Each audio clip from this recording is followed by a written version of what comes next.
Hello and welcome back. There we go, there's a little echo that we're always going to get. Hello God of War and hello Dark Jaws. How are both of you doing?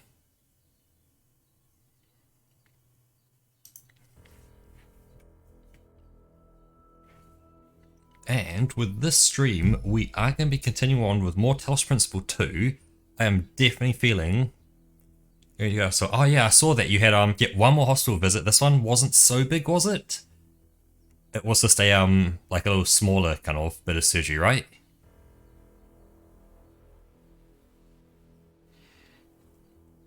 Yep. Okay, that's excellent. The fact that things are kind of getting smaller and getting kind of better, definitely good signs.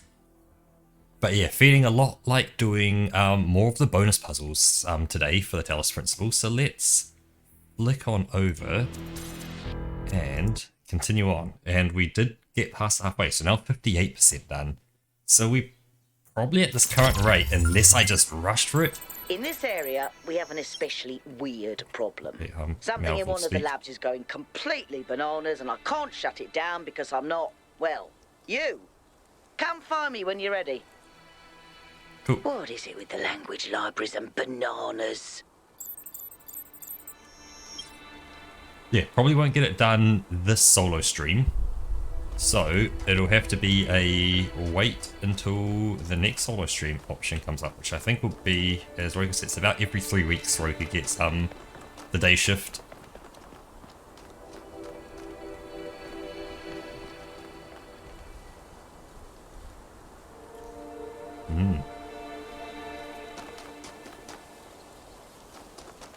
The RTX is not happy.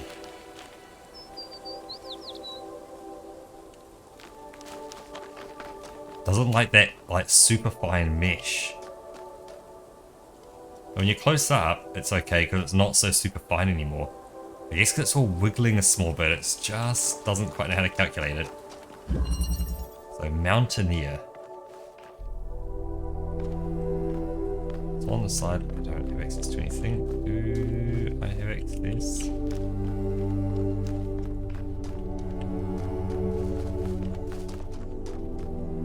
Oh, there you go. Jump here. Haha. Nice.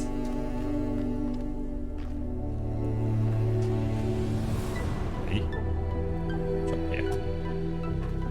Okay, so I was there, now I'm here, and I can go. Okay, so it's just this head here. This is a grav shifter.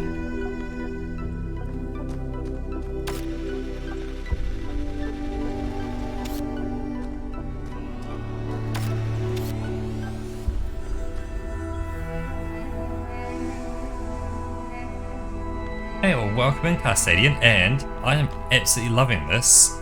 If you've played Portal, very similar idea in that it's first-person puzzles. But this one has walls I can walk up the side on. So I've got that up there.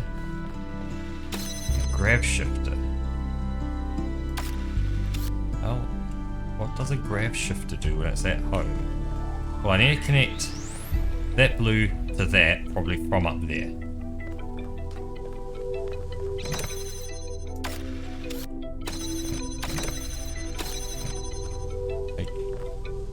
I haven't quite figured out how a grav shifter works. Oh, I see, you point it at the object.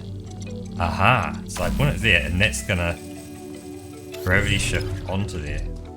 Okay, that makes sense, and now I can take a connector, I can connect 1 and 2 to there.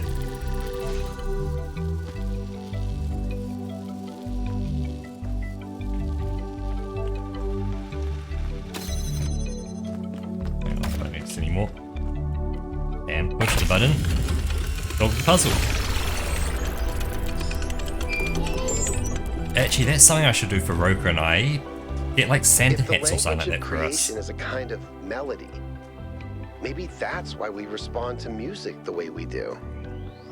Because we recognize something that can't be expressed in any other way. And when we play music, We participate in something ancient, in an act of creation.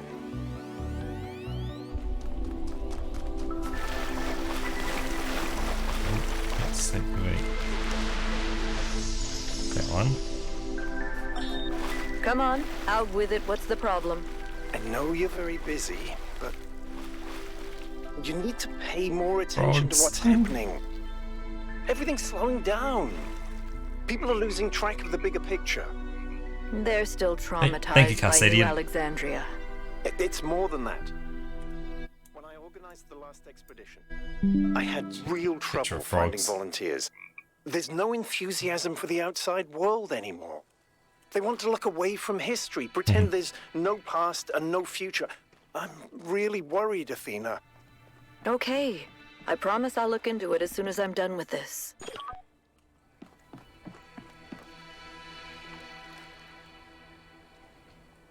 I want to just quickly jump over to Discord for a second, because I must DM someone with a picture of Frog.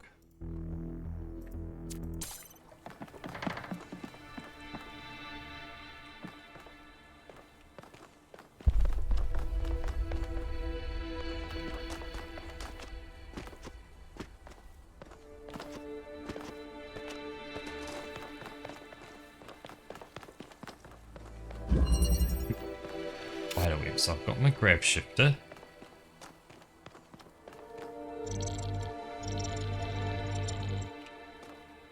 So that looks like what I want to do there, because that's going to get me into there.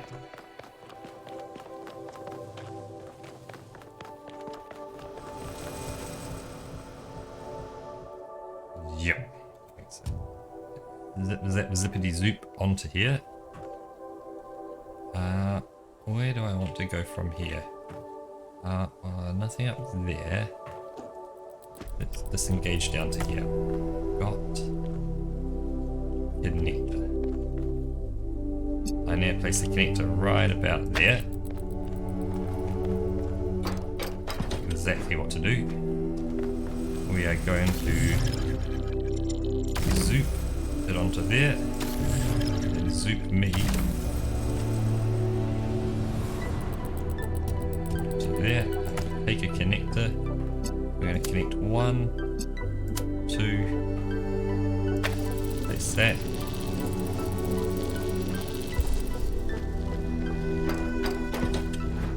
hop on over, and Bob's your uncle, there's a puzzle done.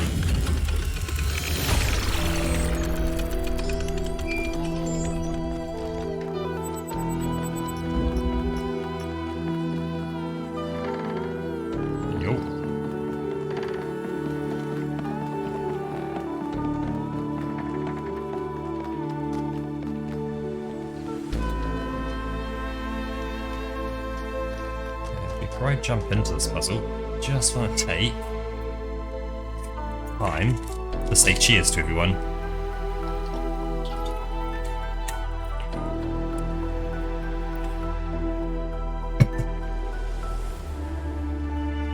So I'm a little thirsty.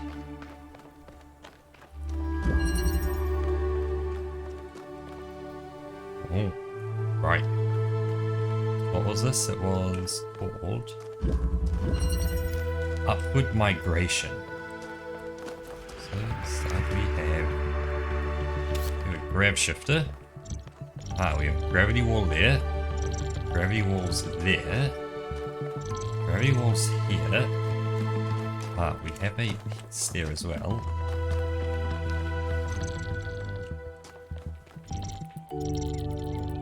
So you can start grab shifting things up. My suspicion is, yeah, we're going to need a piece up there, so it's going to get things up to far across there. So I'm going to have one there, because I need to get it from there to there to there, like that.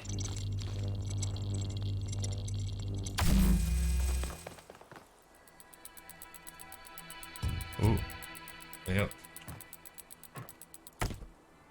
Big connector. So what can I see from here? So from here, you can't set that fence is just in the way. Okay, so I'll leave it there. Not be staying on it. Then I can zap it there, and then zap it all the way over to there.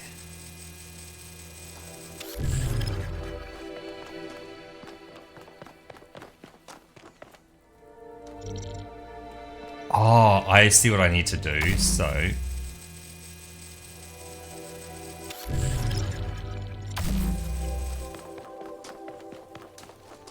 So, I need to come up here, stand on this, take the connector, and... Where is it? Connect. And why not? I'll attempt to connect to that as well. Drop it there. And...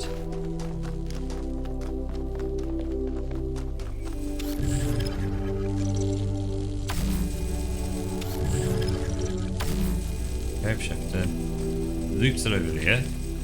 Now it has a connection. That connection can't get to it, so... This needs to connect from 1 to 2. See, placed right about there. That needs to be zooped up to there. That needs to be zooped to there. And that needs to be zooped to there. With that can now open it. We can jump in there. Get us a puzzle solved.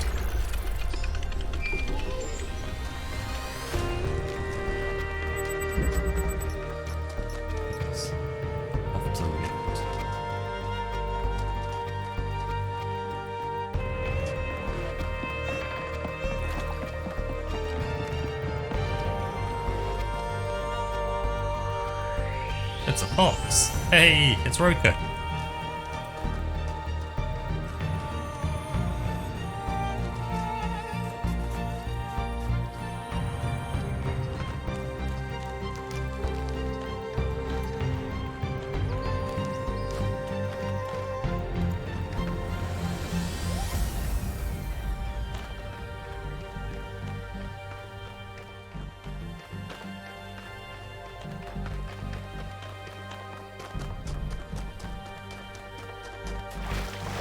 Just, yeah, jump onto this. What is freedom? Is it merely to be ruled by those who speak one's language or share one's customs? No, that is merely a more convenient servitude. Is it to have no obligations, no loyalties? No, that is not to be free, but to be alone. What of freedom from hunger and thirst? Here we are closer to the truth. For freedom requires life. But one may have all the meat and all the wine in the world and still not be free. The most important freedom of all is the freedom to speak one's mind. To make one's thoughts public without fear. And so participate openly and boldly in democracy. It is the freedom of the dissenter and the gadfly, the rebel and the fool, that is the true measure of whether a city is free.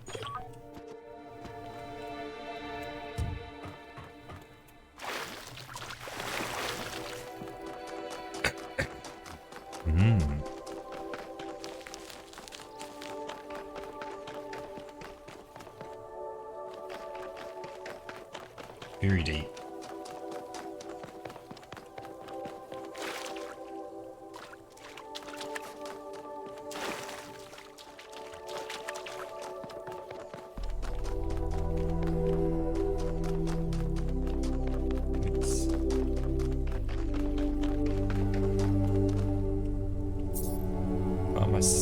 Right. Follow it. Leads you back to me. Okay. Well.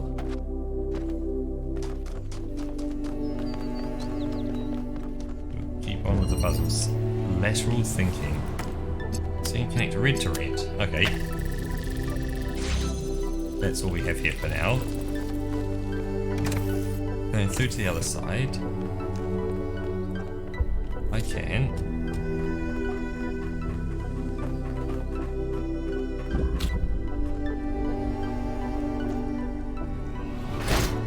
Ooh. Wasn't happy about that one.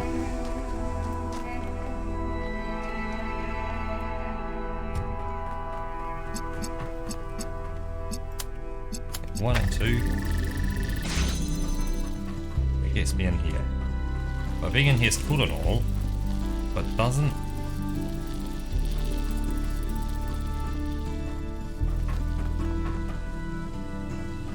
I need that to be done.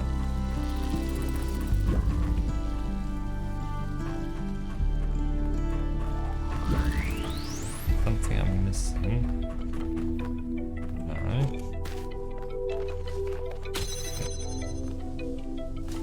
So I can now bring this up here with me as well.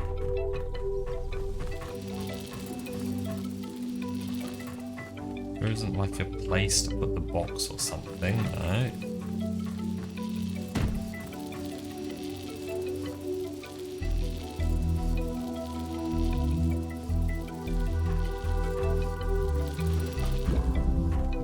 Extra area to go, no.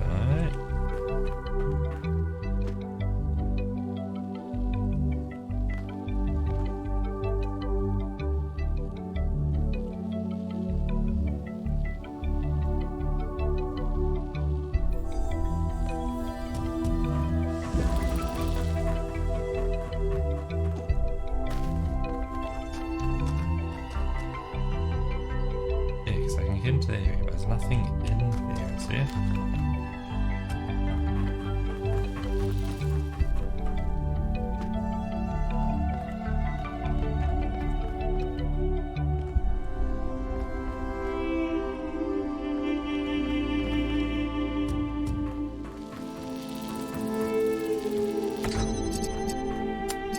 I connect 1 to 2 like that.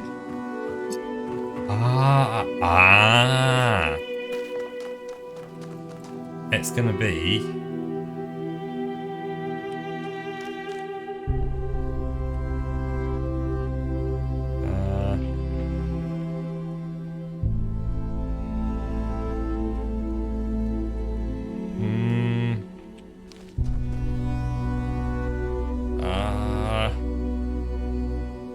so what am I seeing? Because I can't, there's a bit grate there, so I can't get the laser out of that bit. Let me make sure there's nothing I'm missing from that side.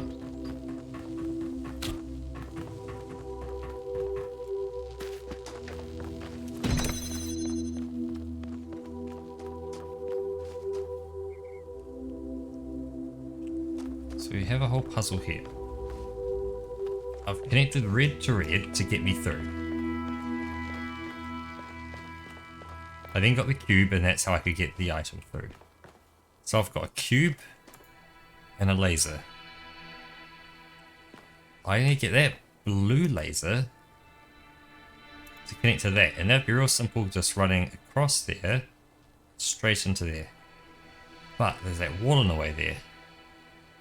Now that wall can be taken down with red. I can connect red to there to get it down. Now that's cool, but how do I get the laser from there out? Does this let me... No, because I can't stand upside down. So it doesn't let me walk on effectively walls. I can only ever return to neutral.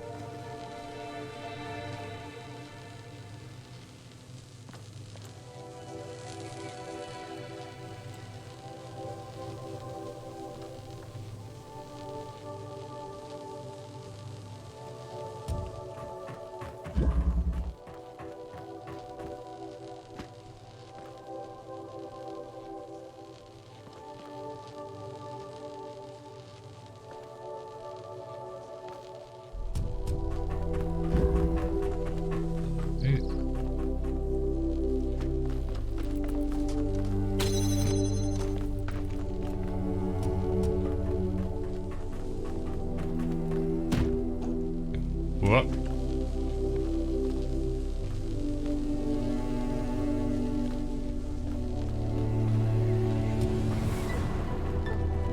Press down the cube. Note to self. Cube not standable.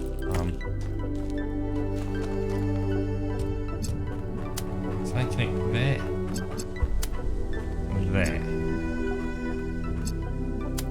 But also there and there at the same time.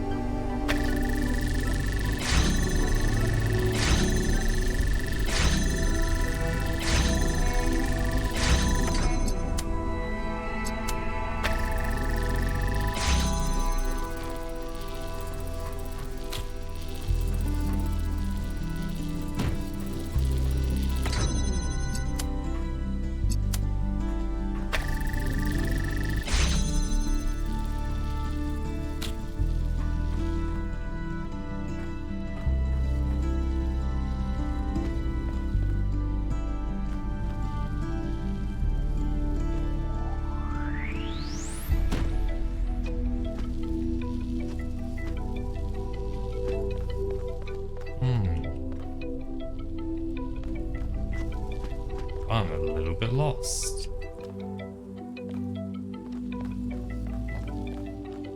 Feels like I'm missing a piece of this puzzle. Like there's not like I'm not missing a place where I can like change that cube into something else, am I?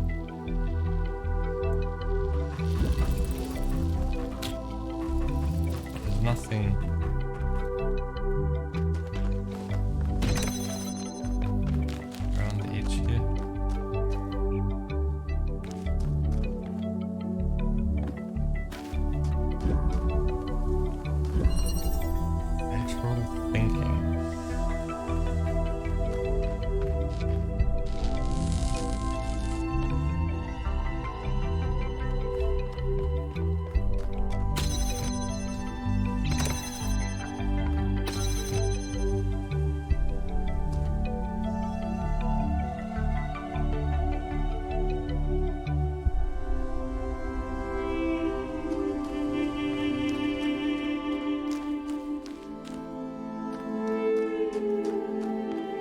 Is it?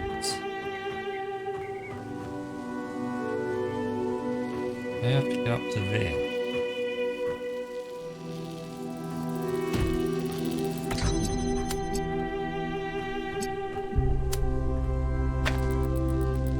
So I can sit on the cube, but sitting on the cube doesn't help.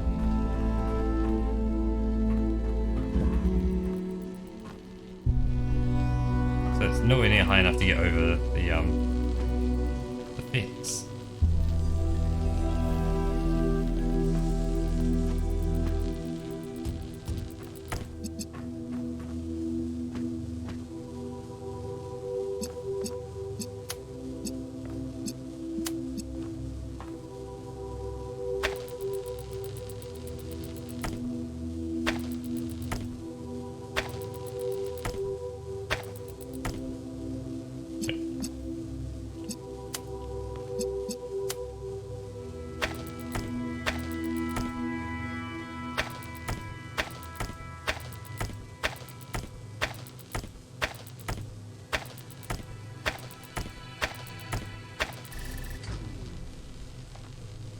I can do it for a second, but it's nowhere near enough.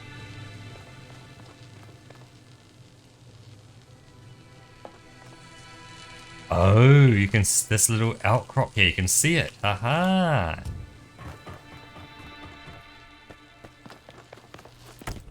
There we go.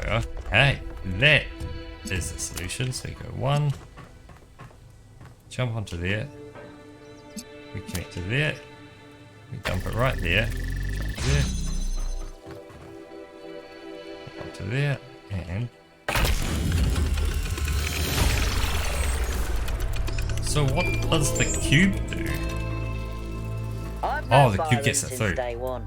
I was the first to be born with upgrades from the original Soma design, and he was the first to volunteer to upgrade his existing body. Yeah, Oops. he was a big supporter of upgrades. Deliberate evolution, he called it. Athena and Cornelius were very kind to me. And so was Byron, but he also made fun of me. And oddly enough, that made me feel more like an equal than anything the others said.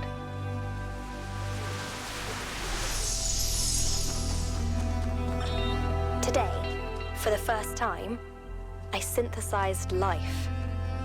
It was just a unicellular cyanobacterium, but the sheer complexity of even such a simple organism is breathtaking. Creating it from pure energy, I was filled with a sense of awe and majesty. A sense that what I was doing was sacred. It made me think about the enormous power of life.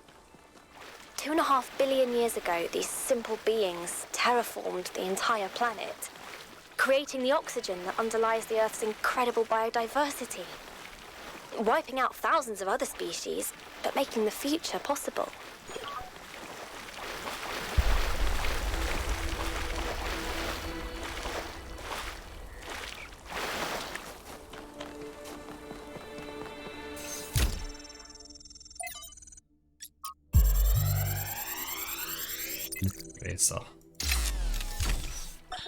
On my last return to New Jerusalem, I perused the latest artistic offerings and found myself deeply disappointed.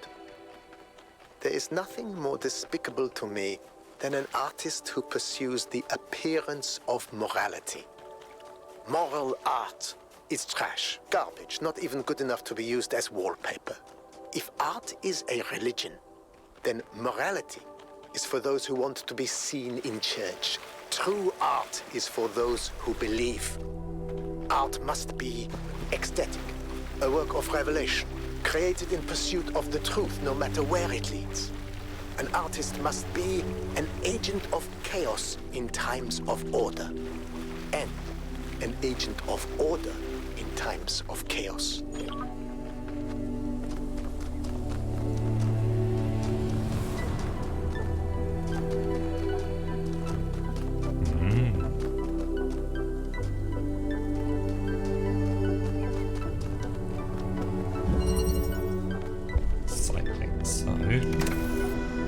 Fan blow, connector, and blue beam.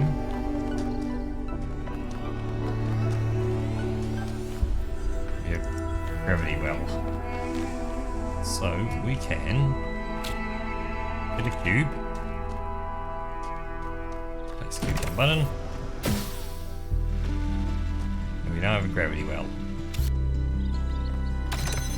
Gravity well, we can get connector. Can't quite see the blue, but I need to get blue to there.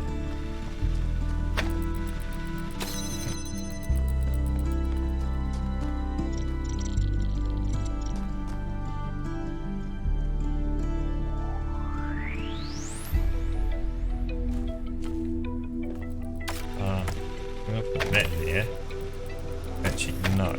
I'm gonna put that there. Let's jump across with this. Oh, you can't see it because of that fence there. Okay.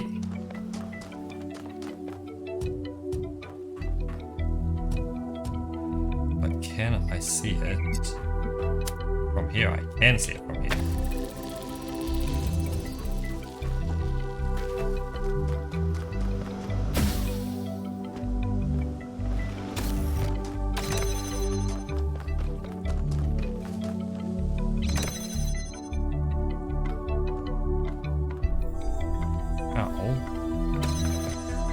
I also push that.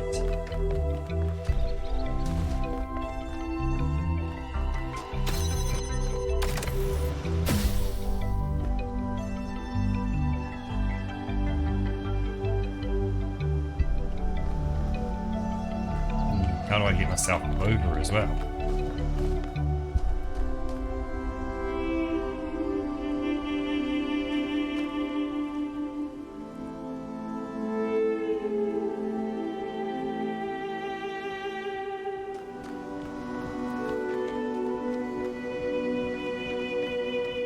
Because I haven't touched that gravity item yet, apart from pushing the buttons.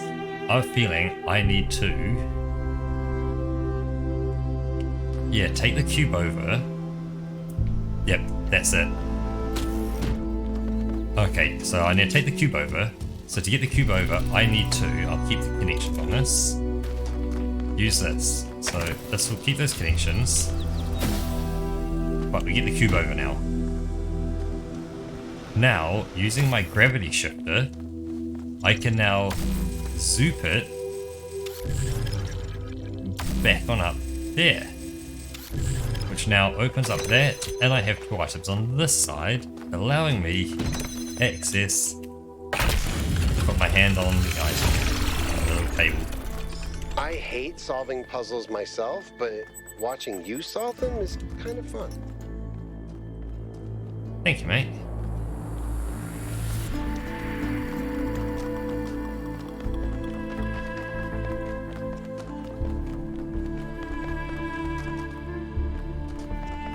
Six, what's the question mark just around the edge of 6?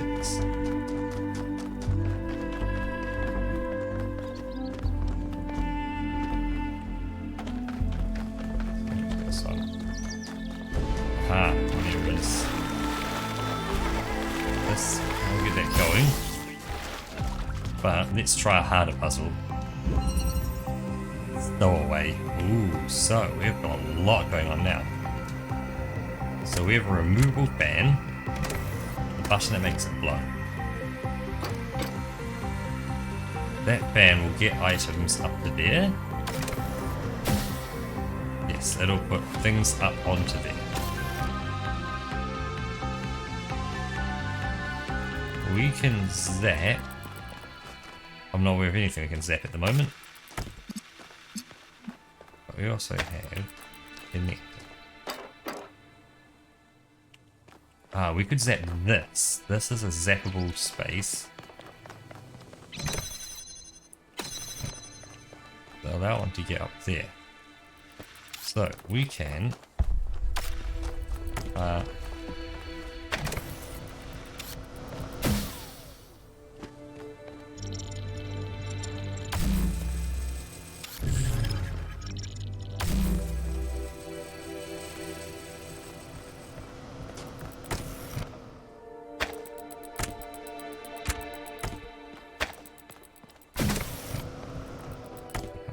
so I can just climb up myself.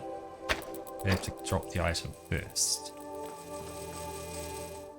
That will zoop things over to that side.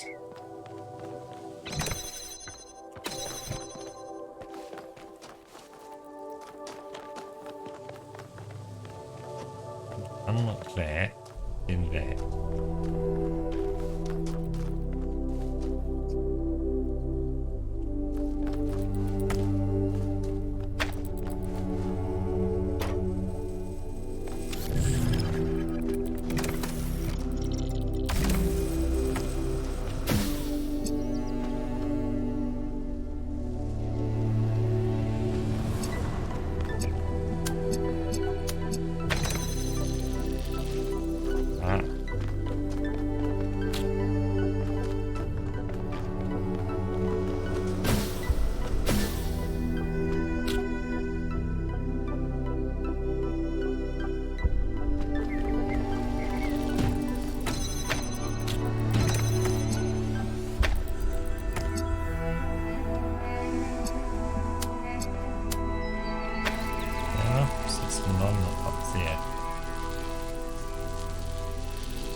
Oh, that's it. Okay, so.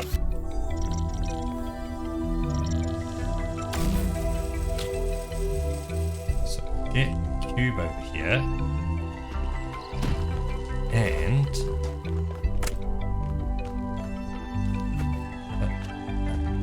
no, can't get the fan up there, but with the cube, can I get the fan up there with the cube? And okay, that's a good starting point because now I can place that there.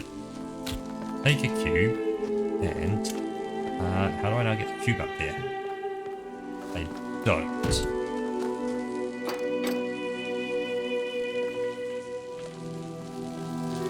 But take that out of the way. I put that in there. And let's go 1, 2 like that.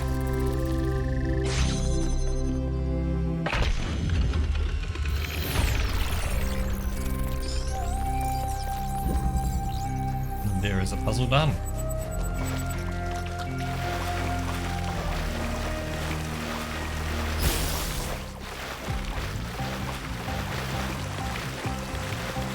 Let's keep this happy. It's floating along. Okay, I can walk completely underneath that. And I'm going to have to walk completely underneath that.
Okay, good luck, Dark Jaws. Hope everything goes really good for you over there.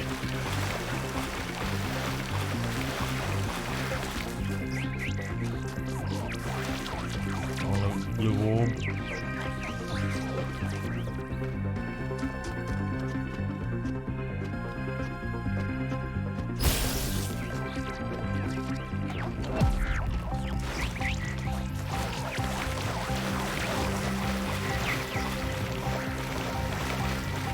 Ah, okay, thanks. Through there.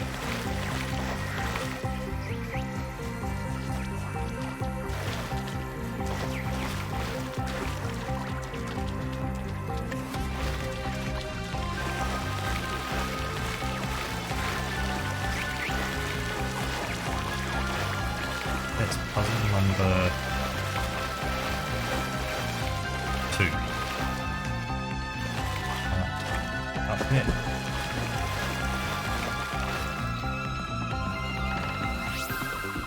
So you can see up the back of it.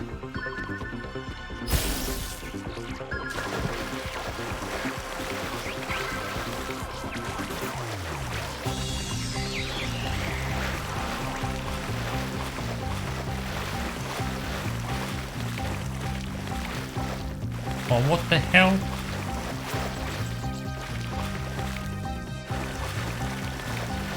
It's really gonna do that when the thing's literally over there.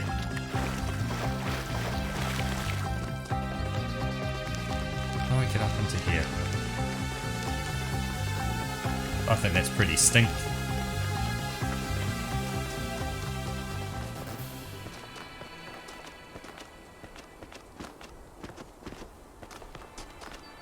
Please go out that way. Nope. Yep. Hey, sweet. It's going this way.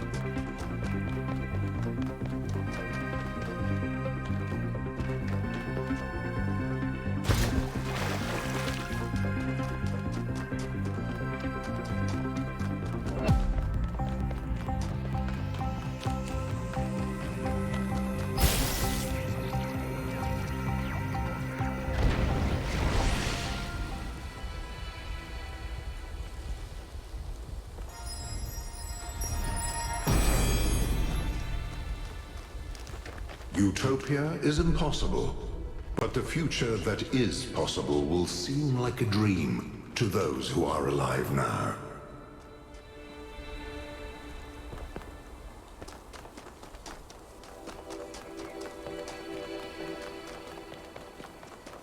Now it's puzzle number 2 over this way.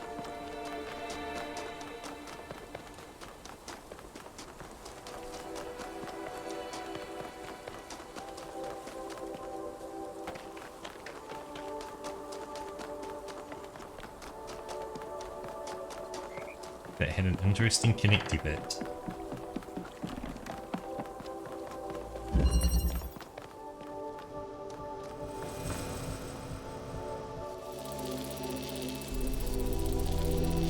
Take connector and connect to stand there. Where am I looking? I want to look out. What way do I need to look?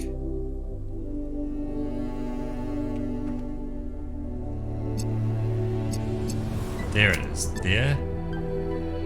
And there. There.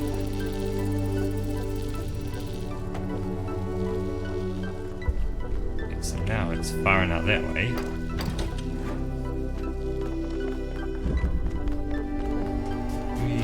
Zip on around here. Where does this blue laser beam go to?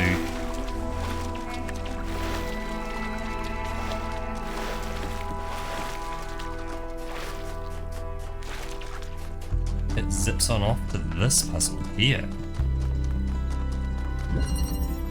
Question block.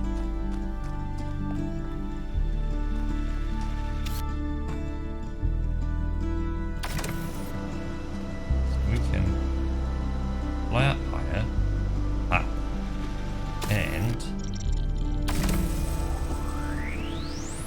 it's zooped not quite.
There.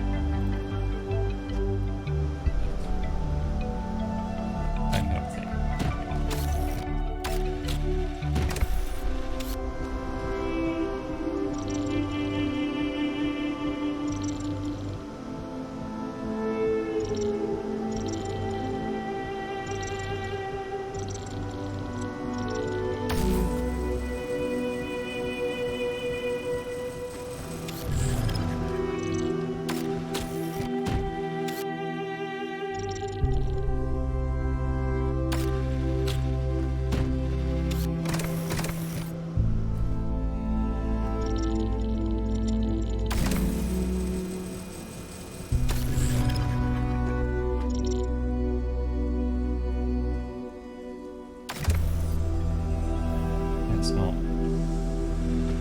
See, I'm not on top of it.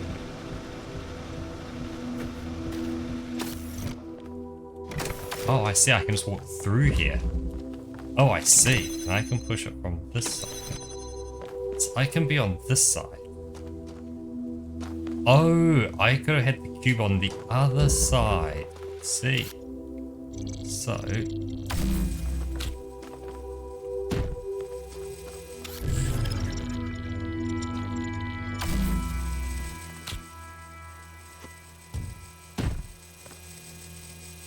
I think I need to restart this one.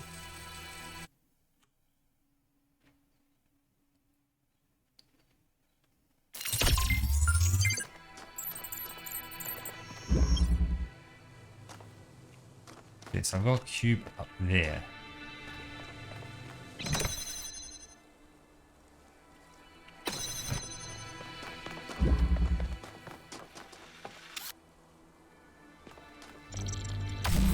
And cube it. Yeah, cube it back to there.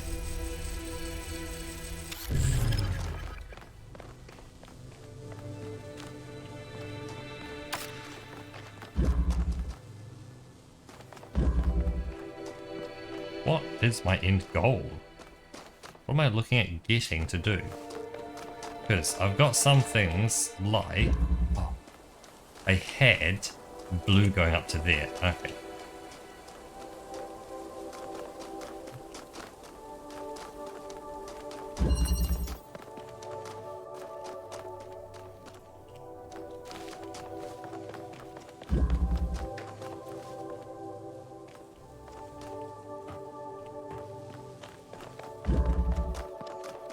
Makes me feel like there's more to this puzzle than up front, like something up there.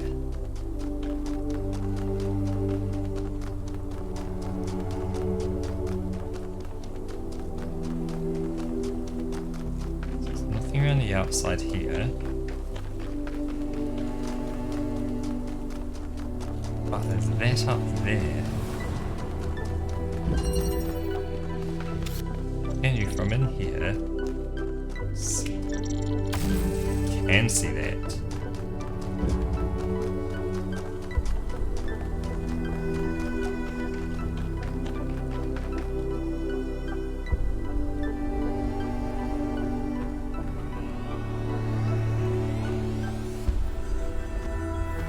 You can scooch around here. Then we've got an inverter. We could invert from blue to red. Where do we need red? Which is a very interesting question.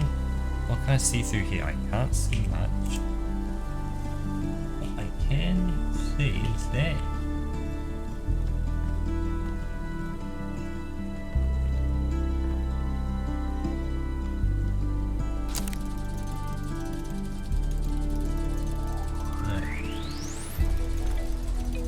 Connect there and fire it out. Where?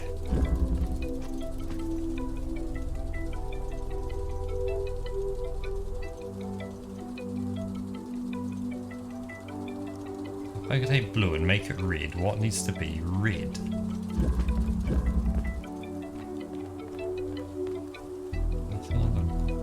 Walls back here. No. But can I see what I can see coming from out there?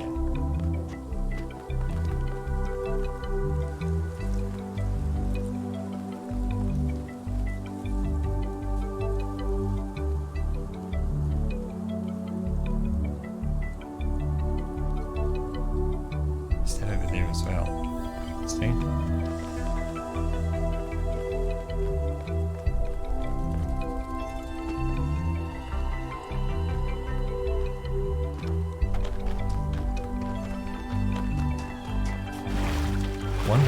I wonder if that's what that means. That means a receiver. There is a red receiver of some sort. In this case.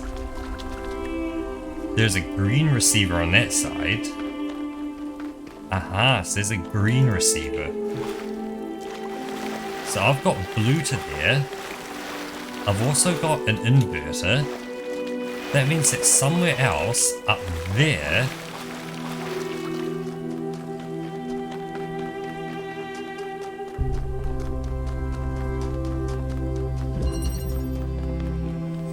will be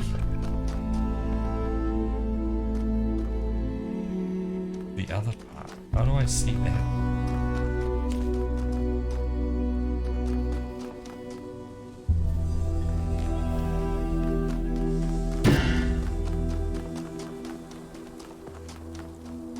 Where is it?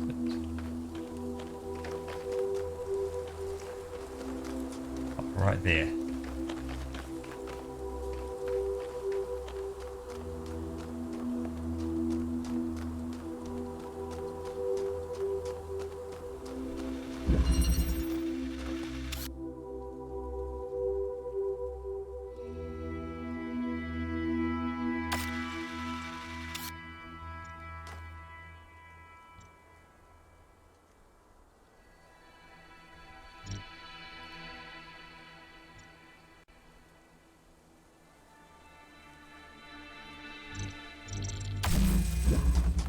There you go.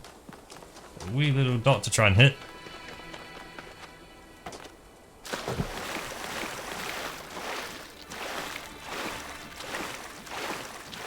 But this should be an RGB up this way.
The RGB converter. So I can definitely see that from there, no trouble.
Lighting on the rocks.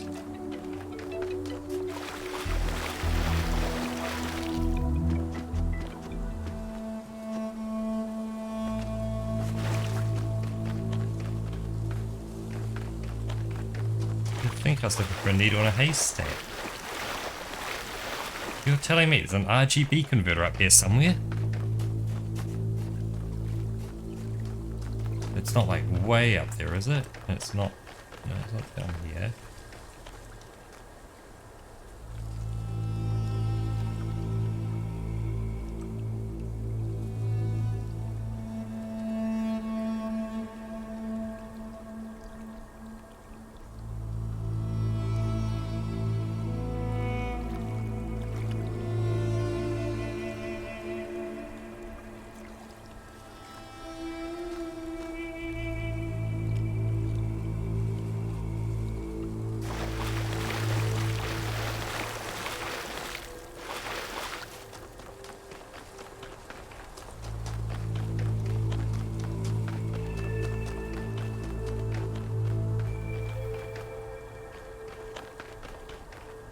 Was there one of the puzzles where I have to get an RGB converter out of it? Maybe.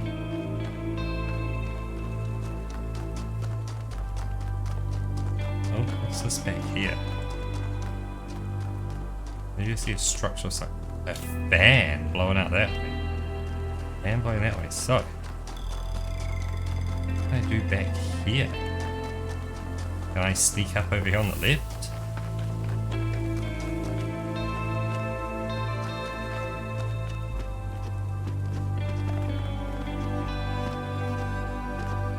Can.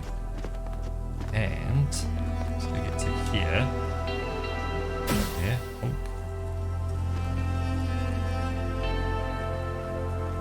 And there's my RGB converter.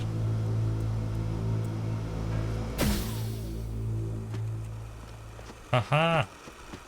Gotcha.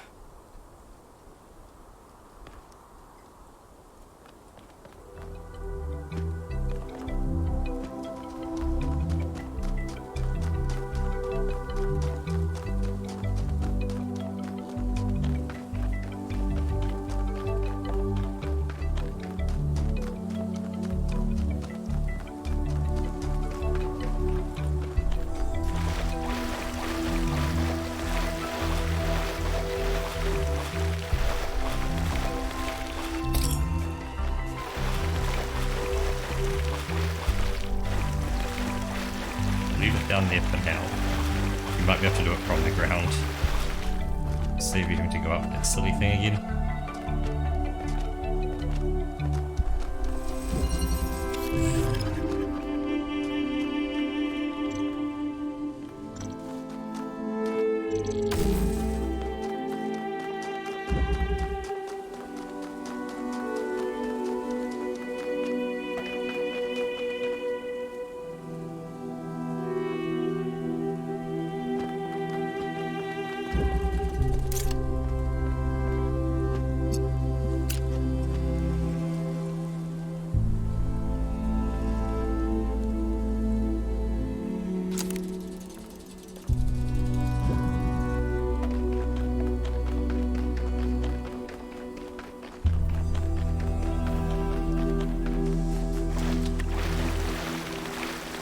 So I kind of want to get this one done, and I want to try it.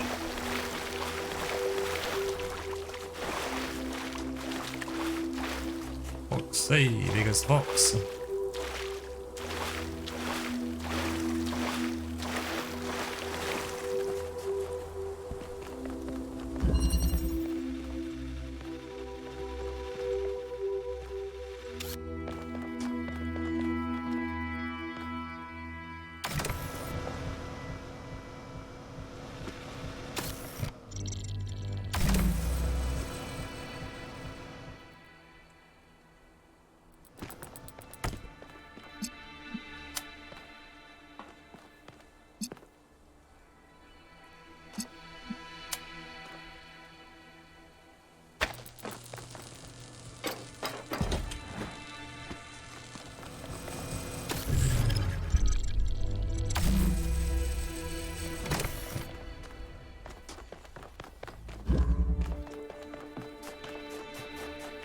There's blue getting out.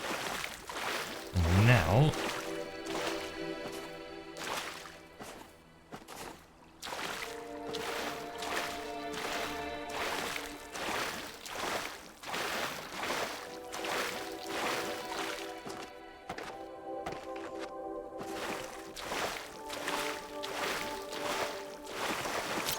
the blue out, get red.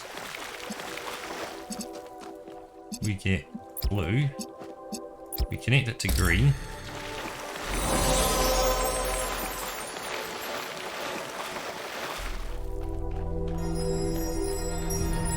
We're gonna spark a life.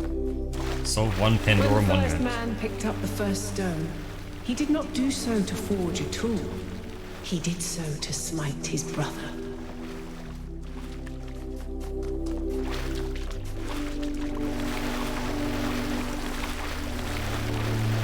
Let's go and do the lab as well, because the lab will probably explain the gravity things a bit. Even though we kind of worked them out, they were overly difficult.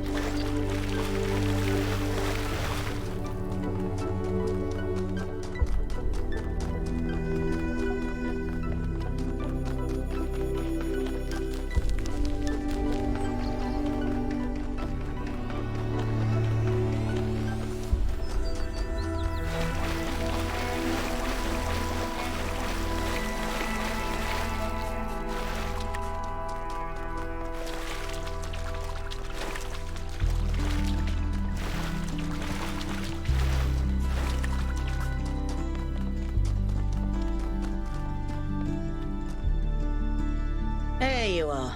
Good. What's happening, Melville? Inside this lab, there's a machine.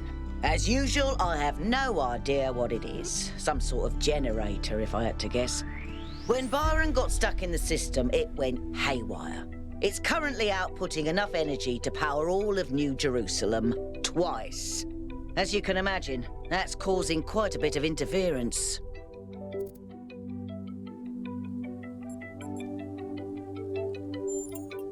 I hope not. I think you should just be able to switch it off. Linking to another data stream.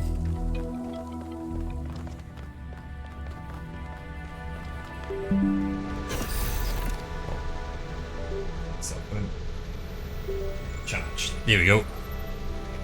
Cell phone is charging. Whoa!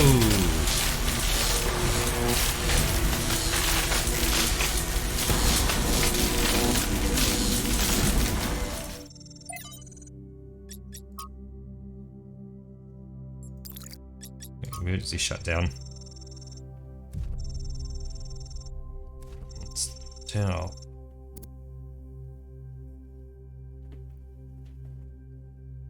If I use that, let's identify the user. Unknown user.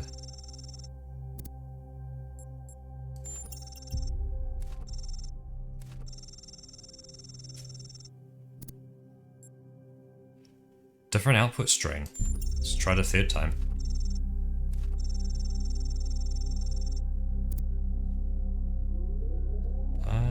Oh no, it was the same output string, sorry.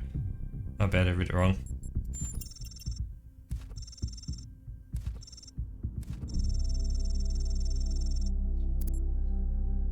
Usurped. Ethan detected load. Ooh, load Ethan or retry? Let's load Ethan. Anthropology, a text adventure. Credits, who made it? Programmed by Alex16. Protein Game Jam 5th edition, adapt or die, based on the novel. Haha, Protein. Let's have a go at this. So it's doing nothing. We'll look around. What's beneath you is an altar of some kind, as if you were a sacrifice. The sky above you is a perfect cobalt blue, and you are startled by its beauty. A labyrinth of ancient crumbling walls. Beneath you is an altar of some kind, as if you're a sacrifice. Examine yourself.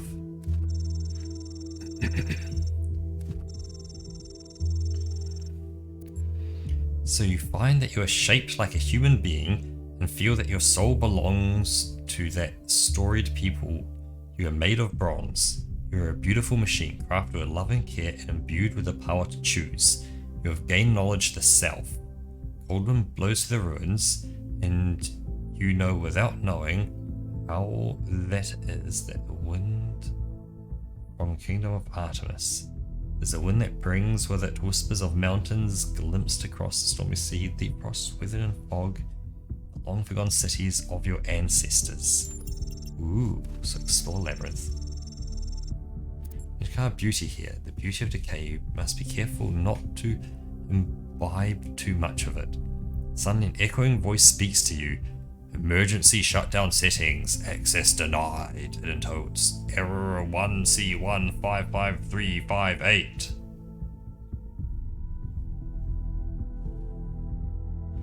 And then this corruptible /2 must put on incorruption, string of death, open brace *1.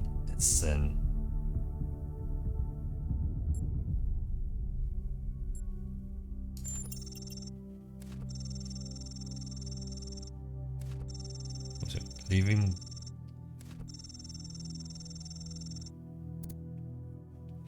Leaving the lost children of Hephaestus behind you, you step out onto a vast plain under a setting sun.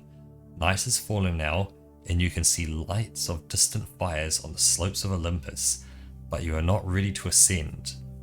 Only once you have found all 3 sigils will the path to the divine flame be open. A path leads to the south, to the buried city. To the south to the buried city. Another leads north to the Garden of Hesperides. Let's go to Hesperides.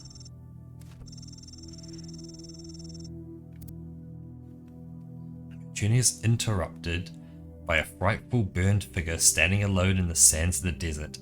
Access denied, it screams. Error 1C155358.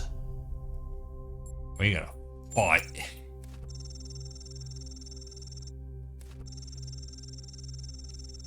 Warning, output max parameter exceeds safety protocol 2C settings. Error, cannot adjust output max, correct seeing, access denied, #and. The nymphs lead you to a place where the crowns of the brass tree seem to grow together, forming a kind of chamber strangely reminiscent of a chapel. In the middle of this chamber grows a small tree made of bright blue steel, and upon this tree grows a single golden apple.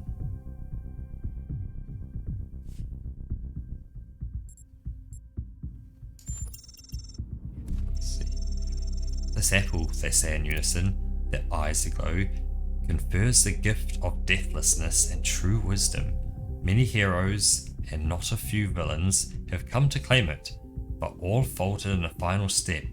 You must know that deathlessness reveals the morality of the world, and true wisdom, its unending folly.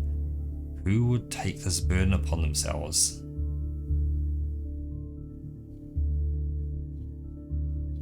So beg them to let you have the apple, punch a nymph, 5358, explain that the world needs you to succeed, knowledge world, say that you are strong enough to bear it, knowledge self, and offer to trade part of yourself for the apple, knowledge sacrifice.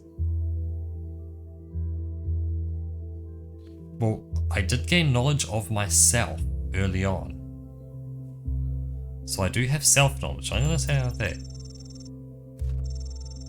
You speak wisely of yourself, and you are right, the nymphs say, but don't forget that you are human and others must bear this burden with you. You have gained a sigil. Journey to the buried city. That's the south, that was not the place to go. Some philosophers of old strolled on its workways, knowing the nature of virtue and soul. Now the sense of desert have claimed the streets. Its famed temple upon a hillside eroding. Call out. Copper fox. Hey, a fox! Comes screaming from inside the ruins. Its eyes are rubies, and a flame seems to flicker deep within them. How may I help you? The fox says, its voice ancient and wild. So more about the buried city. They say that the city fell because its citizens were sinners, and they were struck down by Zeus. It seems unlikely to me, for Zeus does not believe in sin.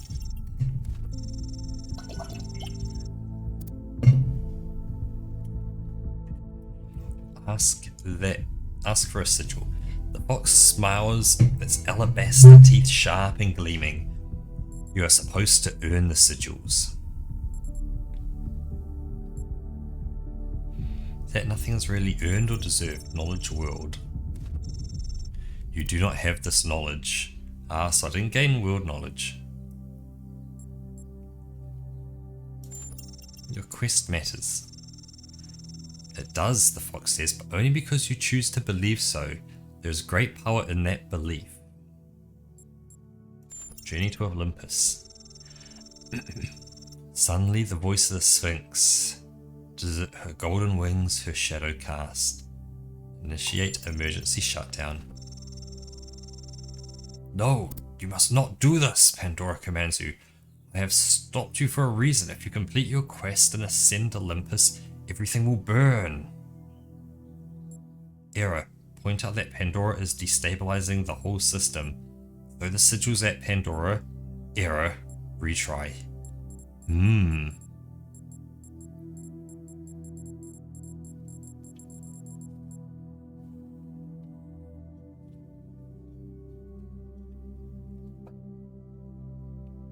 So sigil's at Pandora.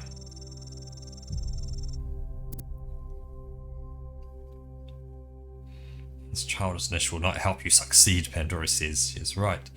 It does, however, make you feel better. System. She sighs. You speak the truth, Kutrika. Even I cannot use the flame wisely.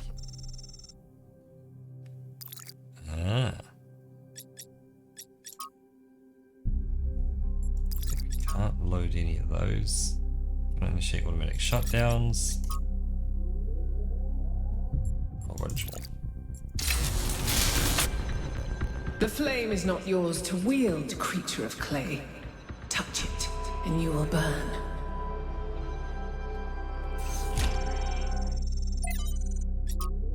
There's still the errors. Okay. Ooh. So what's this showing me?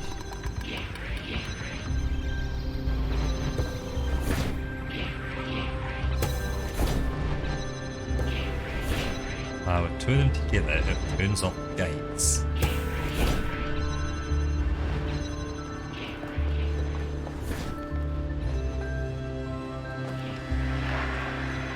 Interesting, that.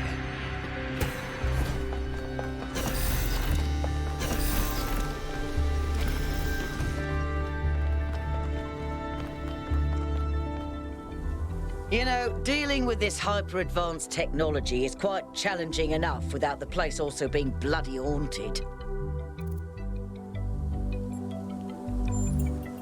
When I said it was outputting enough energy for 2 New Jerusalems, I wasn't kidding.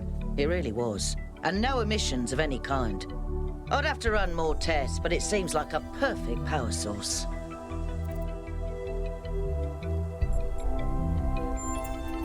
True. But that was user error. Fair enough. Anything can be used badly. Pellegrino once almost killed himself with a bucket. But I'm pretty sure I could idiot-proof this thing if they let me. Oh well, we'll see. That sounds promising. I like the sound of that. Infinite energy.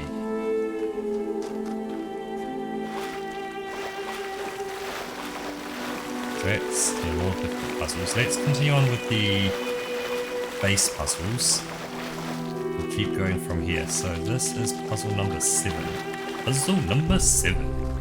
Let's go this 6. Yeah, 6. I've done 5, but I need to do 6.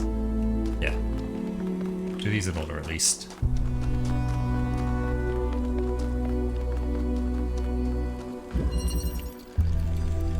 Driller, the grab shifter. Driller. Drill through there. And nowhere else. And also, place here. Just walk around. Okay, well, what that says to me is the driller drills, the grab shifter grabs. It's now us. We need 2 things, and that gets us to our exit.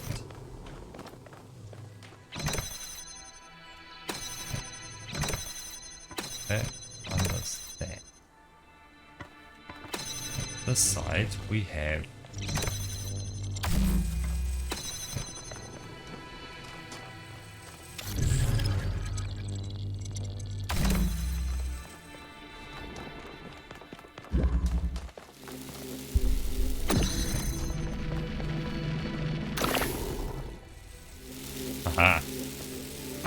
zoop us both through.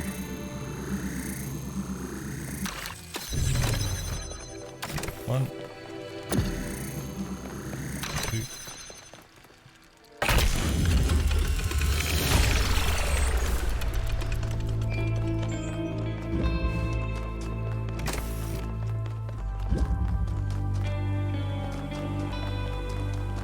There's puzzle 7 and 8.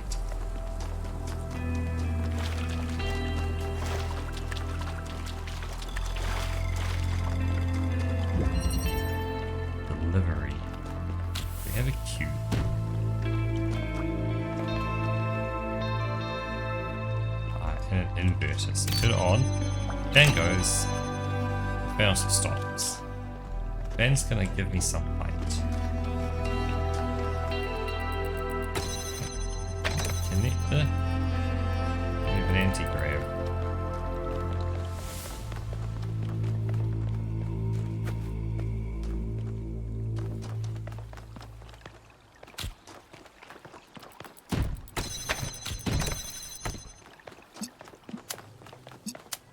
If I connect 1 and 2, I get access into here. I can walk out if I need to. I need an anti-grav, so I'm going to take a fan. Get an anti-grav.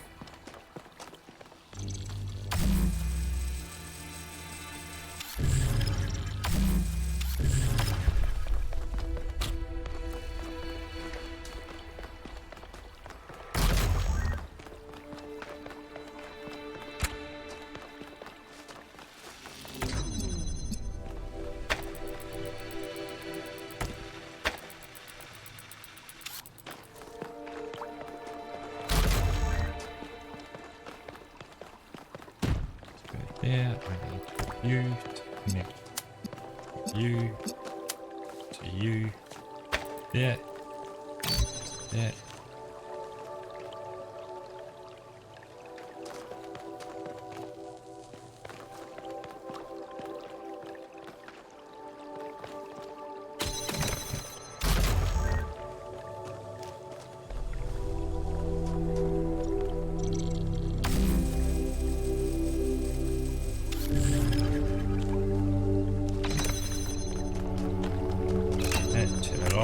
That, bring it back.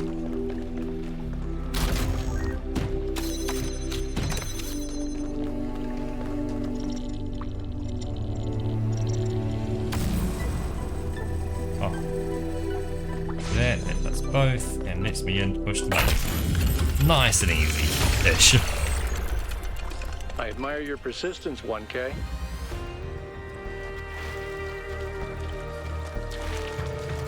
Brain juices were definitely flowing on that one. So we get with number 8. Step and release. So activate red, we're going to fan up to there. And also borrow the fan as well. This is a grab item. We need 1 and 2. To open this.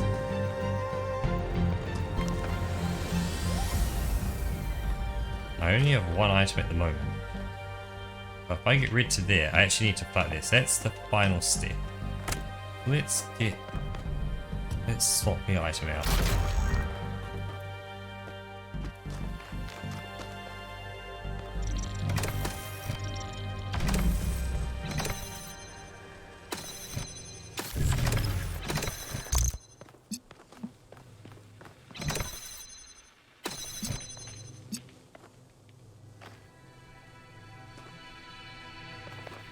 Aha, there's another item up there.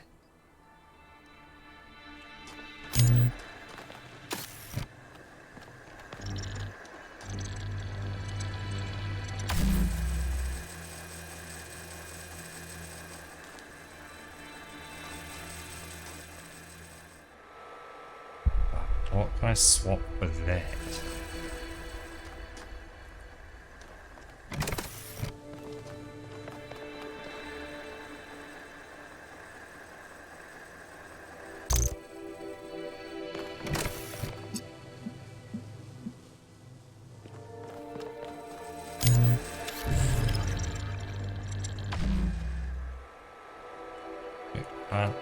So plant gravity itself.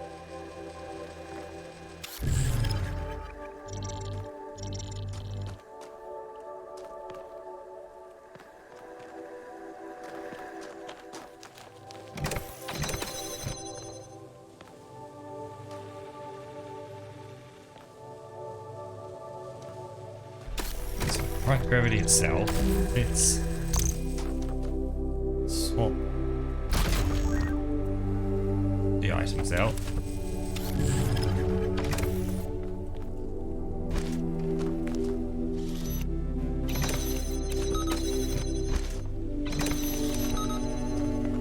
Here's the only way back here, but being back here is nice and long.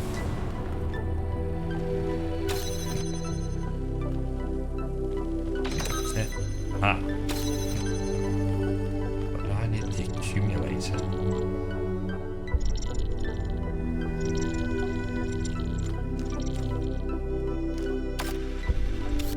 Oh yeah, so yeah, I can just walk up this wall, get a fan.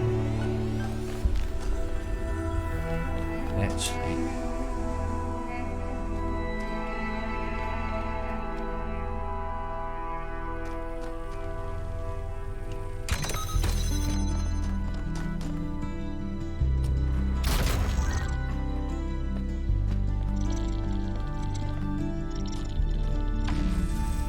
do that, take the fan. Yeah, swap. That. Swap. Yeah.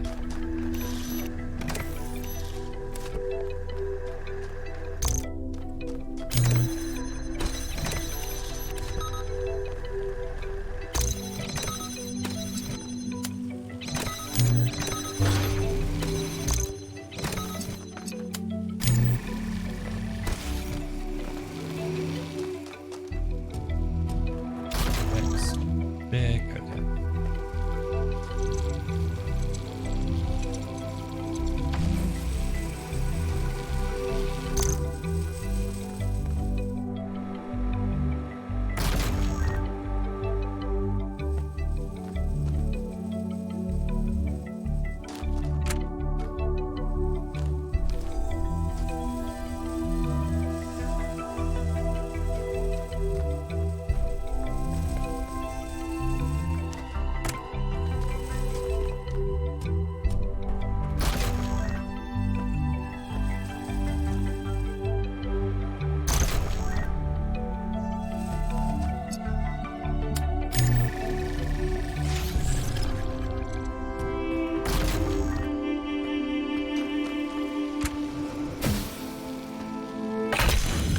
Button press.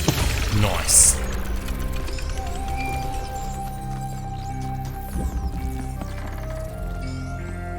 Into the tower this way.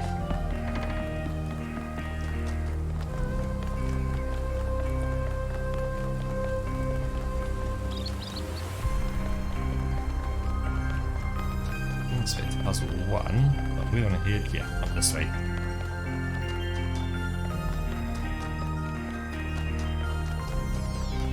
I'm up here.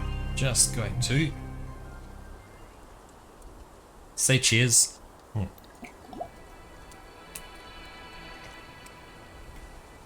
a little drink. There is tower.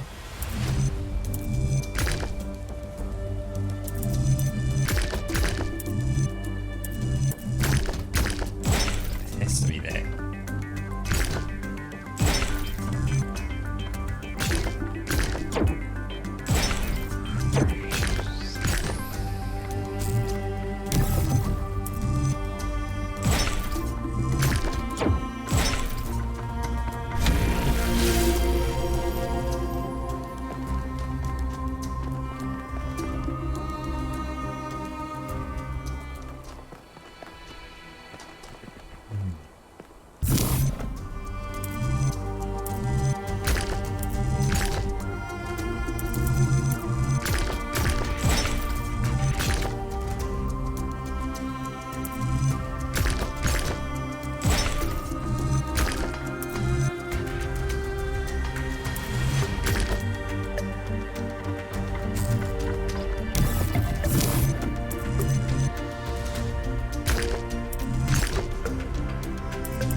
Some more Sphinx action, or be Prometheus, it could be anyone.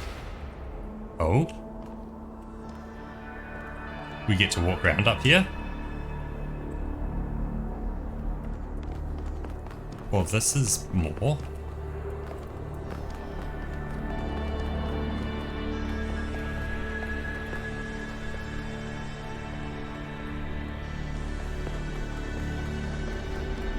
So I get to walk around and have a little peek around all the little nooks and crannies to see what I see. Look at that. Yeah, obviously it gets real simplified as you head out there, but like the inbound areas, like look at that water, it's so pretty and green.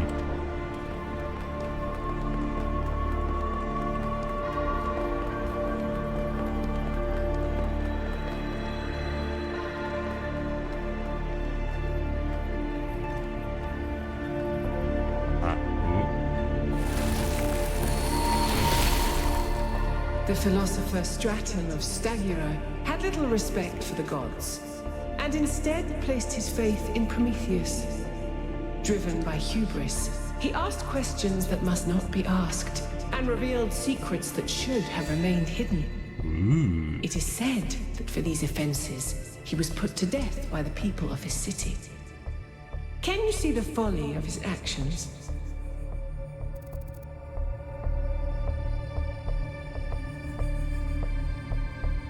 So, he asked questions that must not be asked and revealed secrets that should have remained hidden. Said that for these offences, he was put to death by the people of the city. Can you see the folly of his actions? It is never folly to pursue the truth, even if there is a cost. The folly was not his, it was the people who acted foolishly. There is no folly in pursuing the truth, it was only his methods that were mistaken. It was foolish of him to give his own life in pursuit of truth. He should respect the traditions and beliefs of his people. It is never a mistake to pursue the truth. Even if there is a cost to pursuing it, once you have it, you know what the truth is. People may not like it, but it makes things better once you know the truth. Why do you believe that the truth is worth more than a life? Well, clearly, if that truth wasn't hidden, years and years ago, it wouldn't have been a problem, would it? People would have gone like, well, we could have built around that truth. Turns out people die when they get old. Oh, hey, look, if you didn't tell anyone that, and you just kind of hid everyone's deaths. So the value of truth is axiomatic. The truth is the only foundation a future can be built upon. The world needs the truth more than it needs one life. I don't, but I believe it was Straton's choice to make. Living without truth is not living.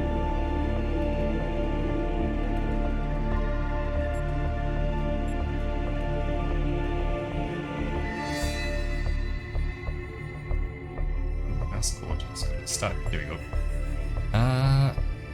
I'm leaning towards the first one. Value of truth is axiomatic, and the truth is the only foundation a future can be built upon.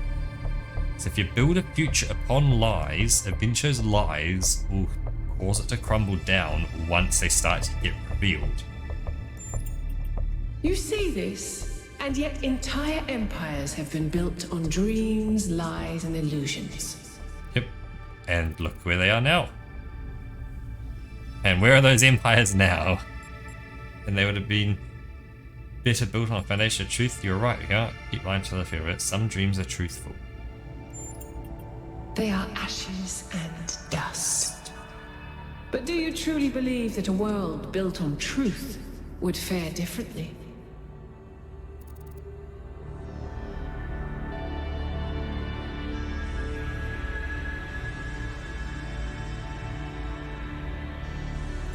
Yes, Then you are more innocent than I expected.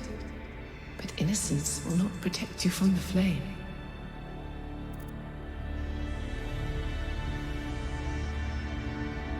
It's like no innocence, but from the hard lessons of human history.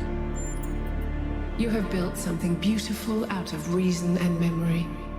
But it too will burn. As she did.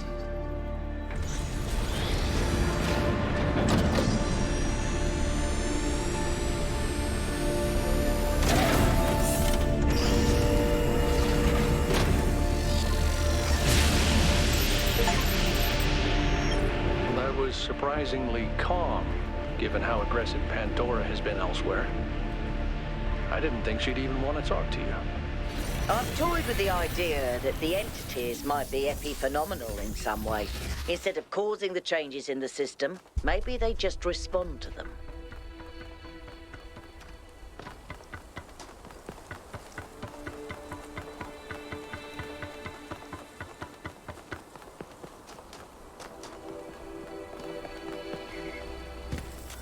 Yeah, she definitely was a lot nicer that time, but...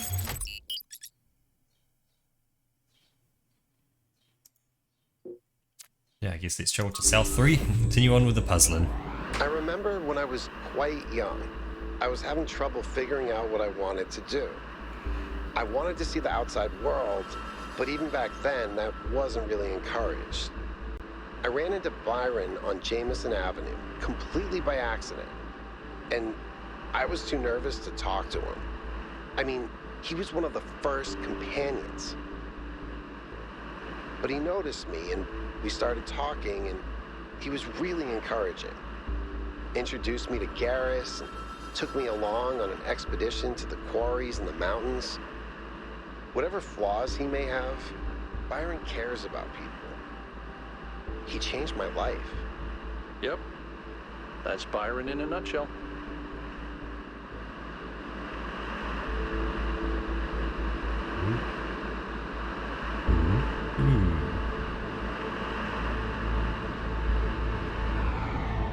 A lot more deserty.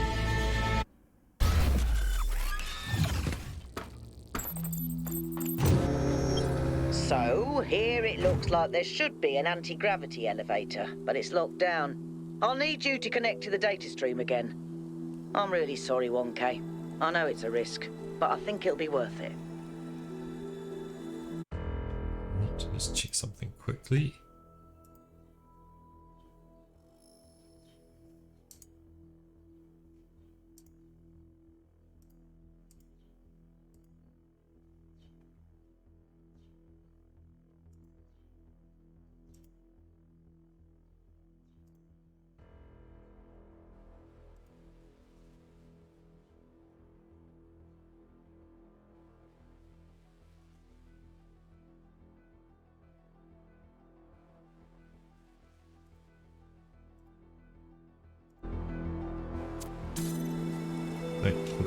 I took sign quickly, but we are back.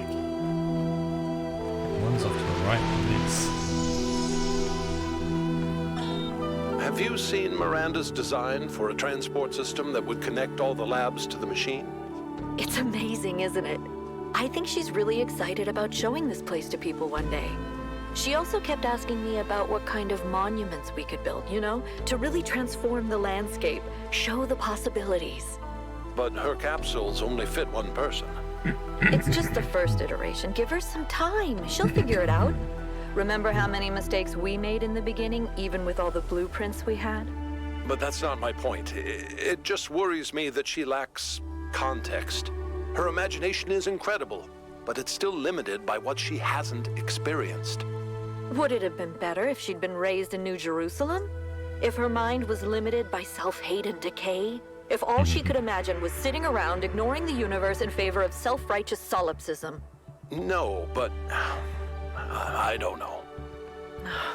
Sorry. You're not wrong. We can't stay hidden forever. Centrifuge. So we can get an RGB converter. So I can connect it there. Drop it.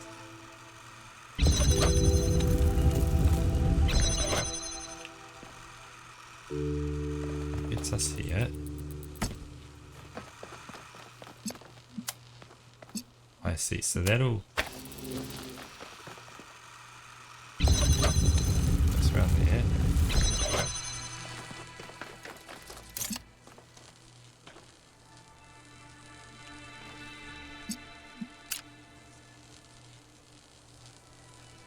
So blue...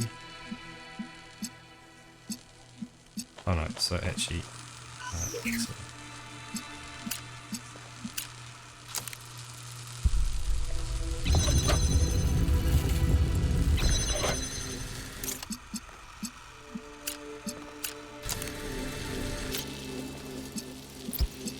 1, 2.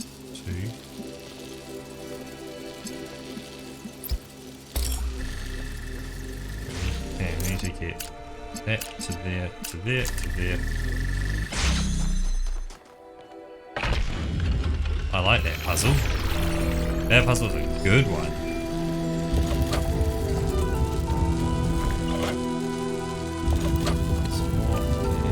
There we go. Use Prometheus terminal. Don't like the idea of the Prometheus terminal. Two's out this way, okay.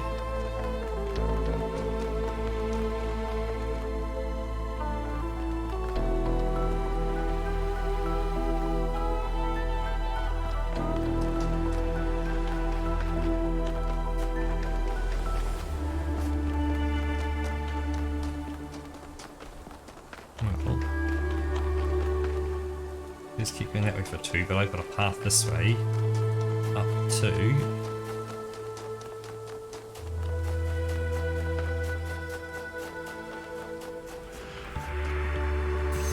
Palm Reader. The riches.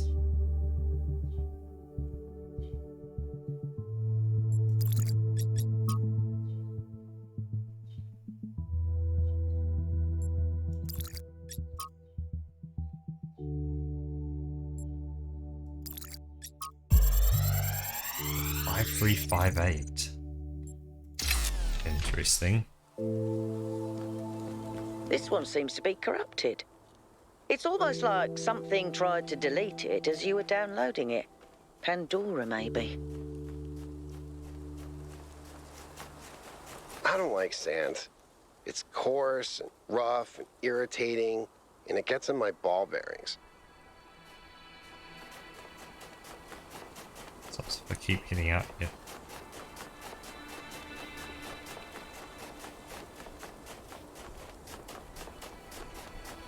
There's clearly a puzzle there of some sort.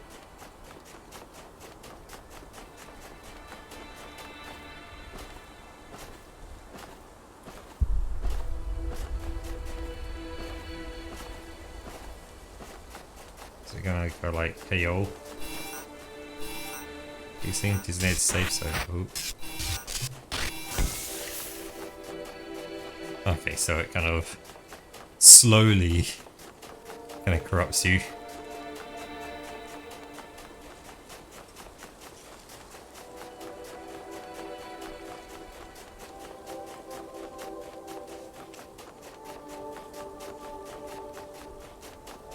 The draw distance is not half bad.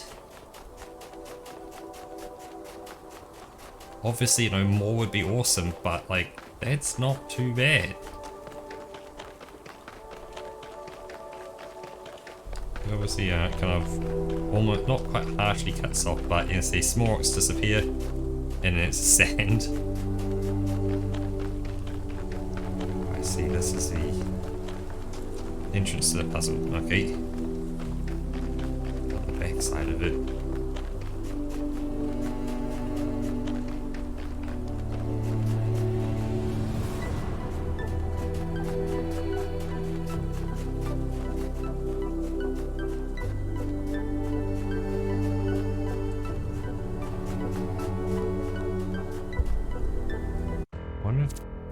Can you push the draw distance out further?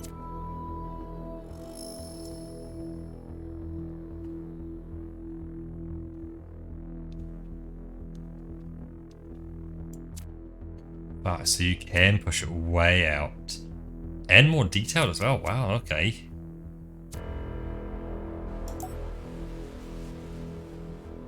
It should be on ultra. Let's just push it way up to its maximum and just see what happens. Fly back to...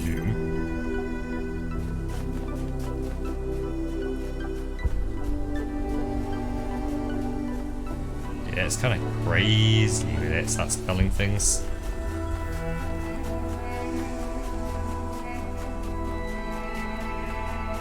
And yeah, that adds like that fine detail quite a distance away as well. That's pretty cool.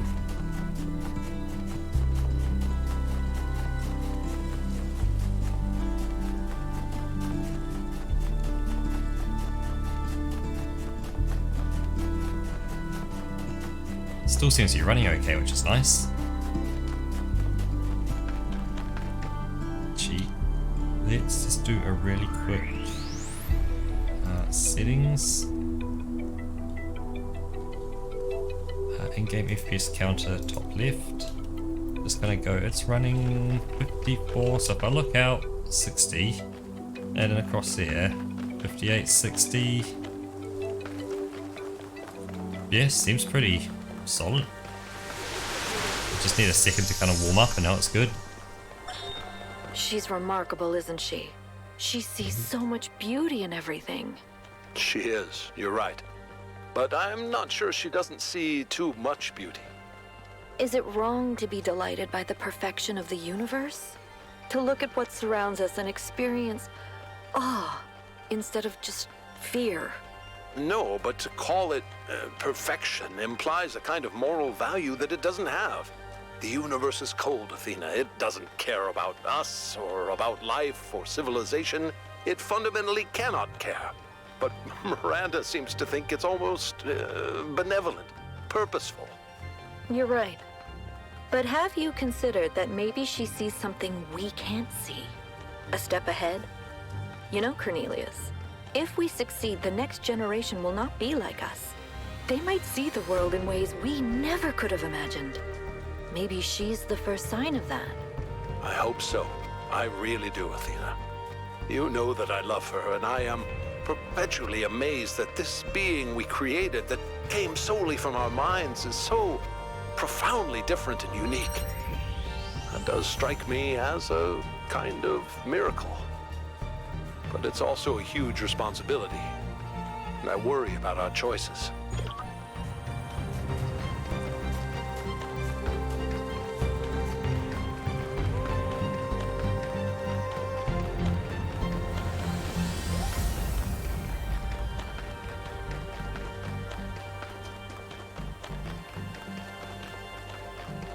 This one.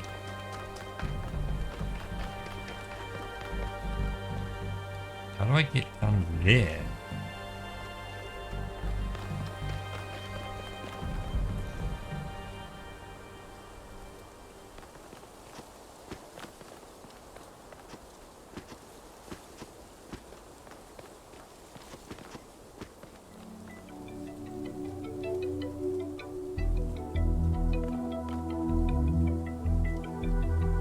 I tried jumping into the water, but I don't think that's quite right.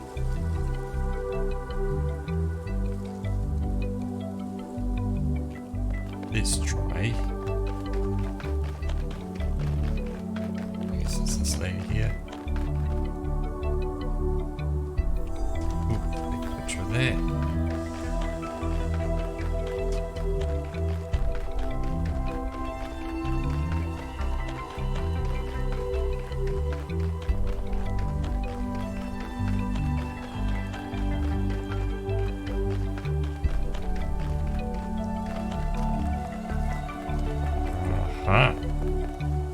Oh, I can't get down until I solve puzzles, I guess. So let's just keep solving then.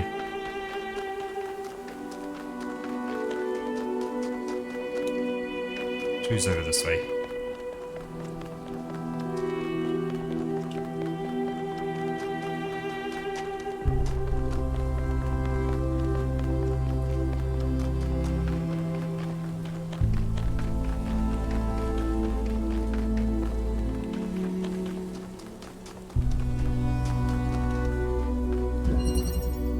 Passageway.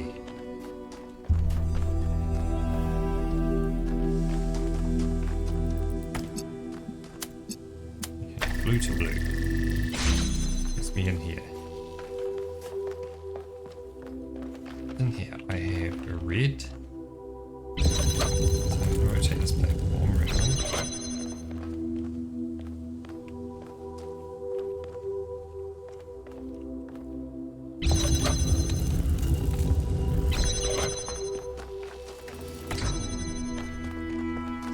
Get it in here. Okay, cool.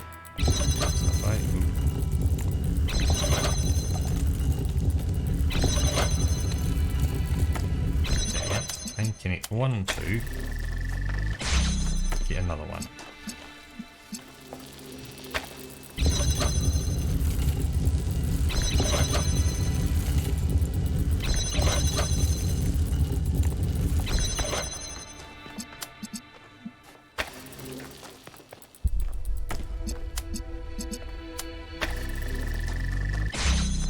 And there's the third one.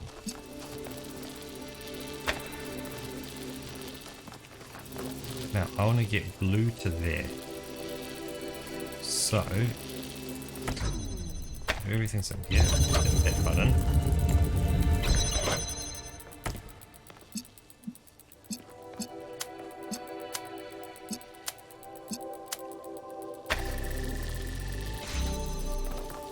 Now I can now borrow you.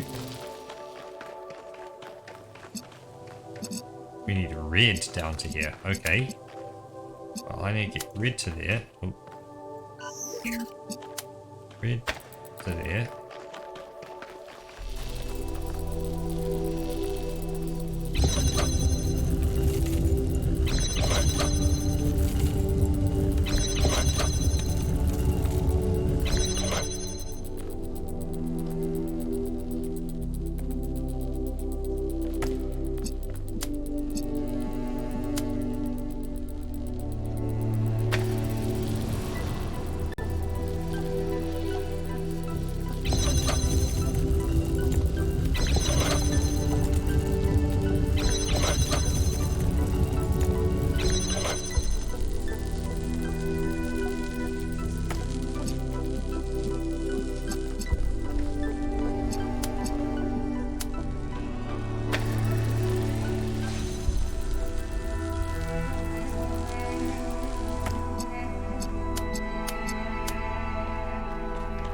This one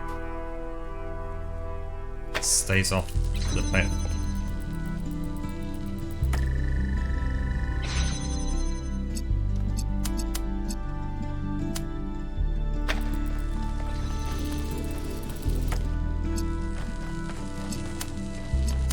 Let's get that all. Okay, cool. So that's done there. Now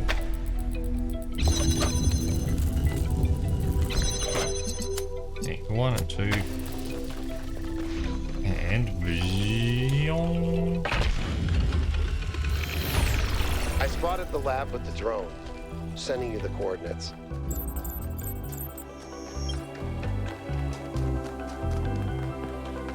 You got me the coordinates, so it was up on land.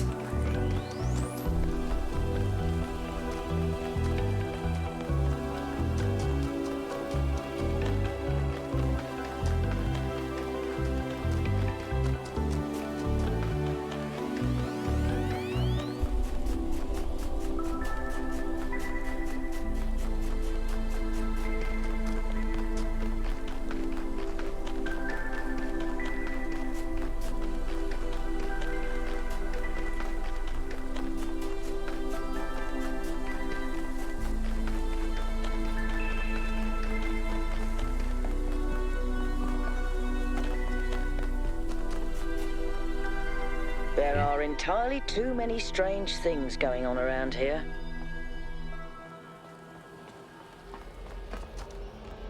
Floating rocks?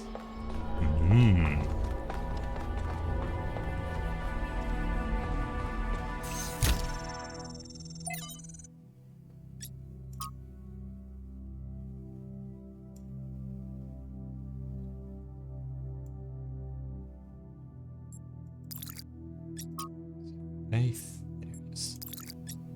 Noema Project 10 or Noma Project. And time to overload.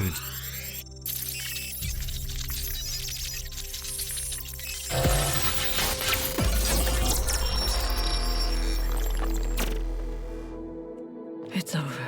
We failed. Everything we thought we were doing. It's all ashes now. I don't think you really believe that. She's gone, Cornelius. She's gone because I failed her. She's gone because the machine that I built killed her. She was perfect, and now she's nothing. I know you don't want to hear this. I know you want her to be perfect, to be blameless. But you didn't kill her, Athena. She killed herself. She killed herself because she was reckless, because she was naive, and frankly, because she was a little arrogant, too. She was reckless because I filled her head with dreams. Dreams of the future, of a better world. A world that nobody wants. No, it's not the dreams that killed her. It's that we brought her here. It's that we tried to build all this outside the city. We raised her without people, without society. The wilderness is for prophets, Athena, not for children. We should have stayed, fought for our ideas. It's too late now. It's too late. Ooh, interesting. So they had her daughter Miranda, but Miranda got killed somehow.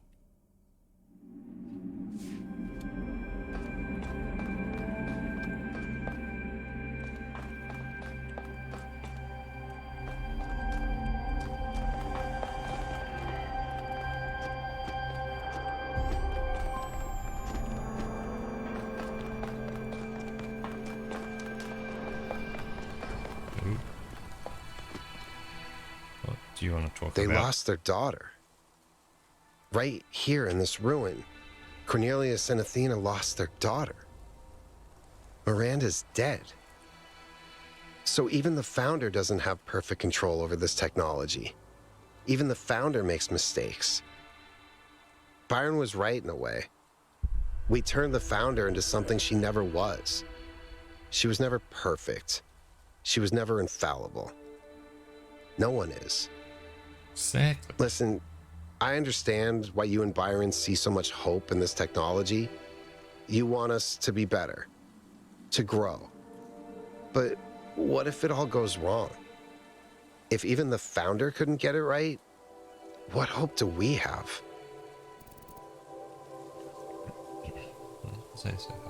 Mistakes will happen, but bad things happen no matter what we do. The risks of the megastructure are certainly, that's all you need to know more. So it's going to destroy us or the whole planet. I think it's forcing us to repeat the mistakes of the past. Okay, but what about new mistakes? What about the problems we failed to predict? I can't even imagine the complexities behind this technology.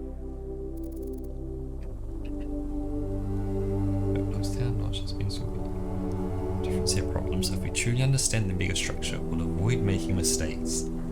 It's a worrying possibility, but the risk is necessary. You're right, perhaps the megastructure is more threat than opportunity. So issues always come up, that doesn't mean we give up. So I'm just prepared for a different set of problems.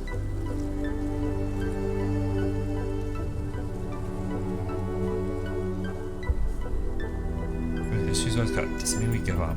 But what if one issue is enough? One issue was enough to kill Miranda. And the energy readings from inside the megastructure are insane. What if we try to use it and blow a hole in the planet? Anyway, let's focus about new things. Established technologies have their dangers. So the worst case scenario would do nothing and then still die. Imagination is always coming our way. Have little faith in our species. Through what precautions are for, we can do things carefully. We find the long run. Right, this technology can be too much for us. So whilst those technologies have their dangers. That may be so, but what if this time it's justified? What if the megastructure really is just a catastrophe waiting to happen? Sorry, it's always more nuanced. What if this type of thinking is what leads us to catastrophe because it can't imagine another outcome? Caring for is rational, obsessing over it is not. You have a point. Because you can't imagine another outcome. I hadn't thought of it that way. You might be right. What if that's why the founder left? Because she saw it all turning into a self-fulfilling prophecy. Fear of change making us unable to avoid disaster. Huh. Anyway, thanks for talking to me. The truth is, lately, I sometimes feel kind of lost. The universe is vast and threatening. Yep. History is depressing, and I need something to hold on to. Something other than fear. I have to figure out what that is. Cheers.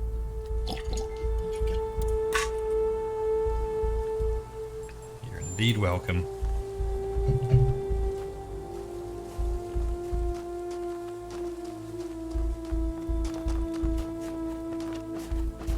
Thanks for your help, 1K.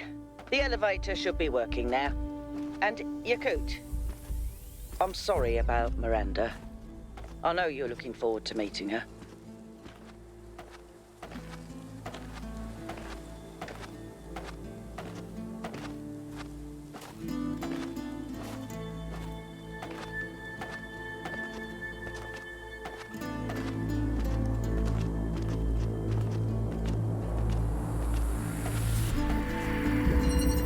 Control. So we connect it. We can connect things. I guess for now we connect blue, there, gets us in here. Go red,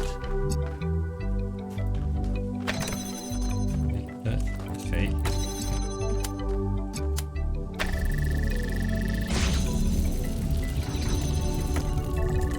So that moves there.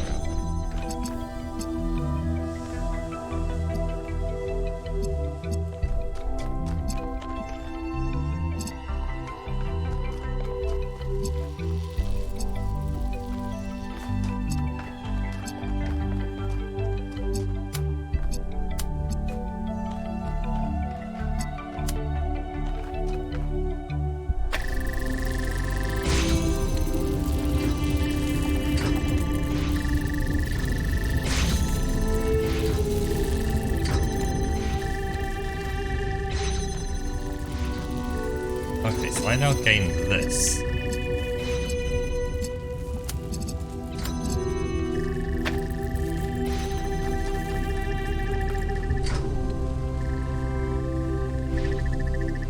And up here through this? No, okay.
Yeah, I'll drill a hole through here.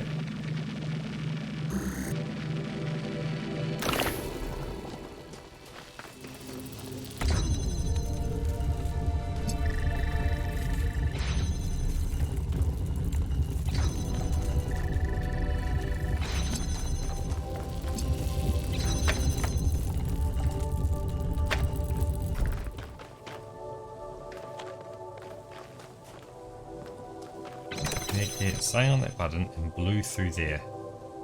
Get blue through there. I need to send it through that hole.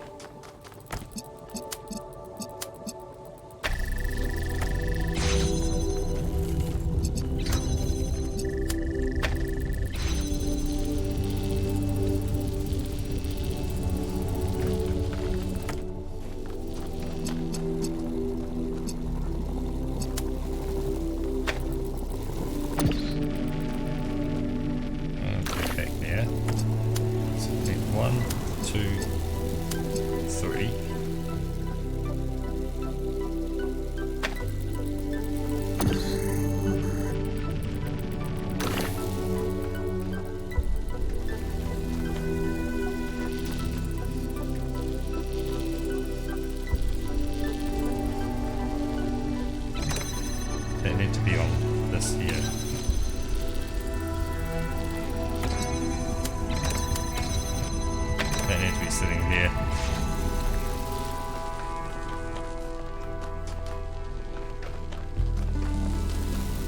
Okay, cool. I now see strategy that's needed. Oh.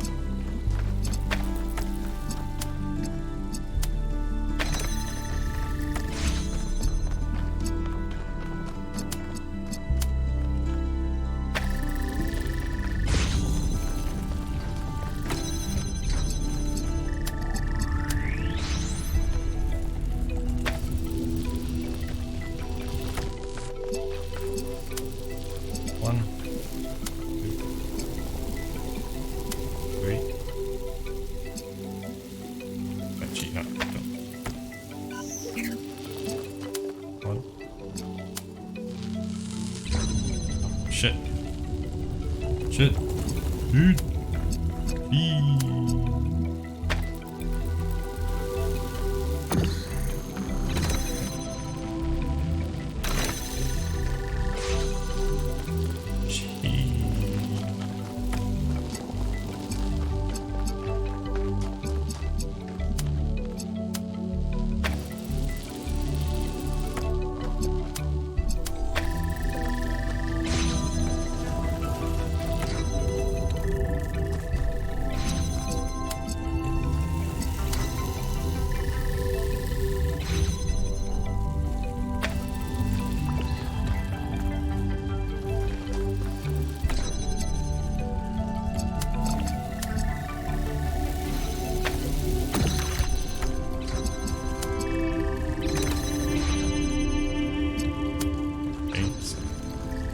Get that there, and hopefully that should hook up.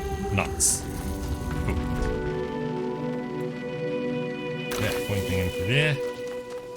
Grab this bad boy here. Then connect 1, 2, and 3.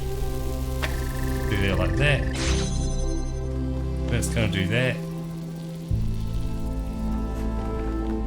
Do I need to get something to sit there to let me through? Okay, so what's going to sit there? That's the big question.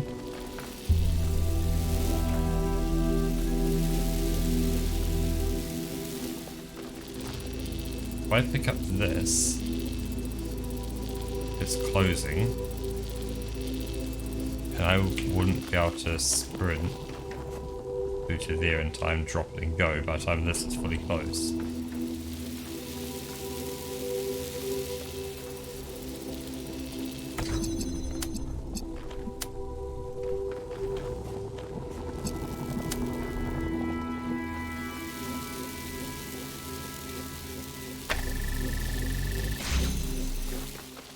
Actually, 0. So if I pick up this, oh, that'll be it. Just do it from the far side. I'm dumb. Okay, that was a lot easier than I thought. The particle clouds continue to be exactly the same. Indeed they are, Melville. Indeed they are. So we need to head to puzzle number 3.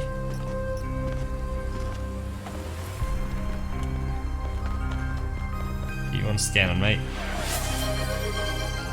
Ah, cheers, God of War.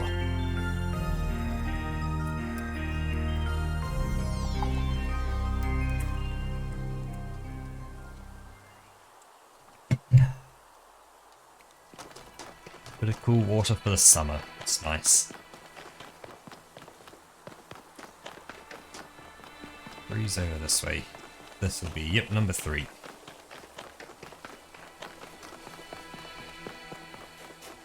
What's this lump of stone?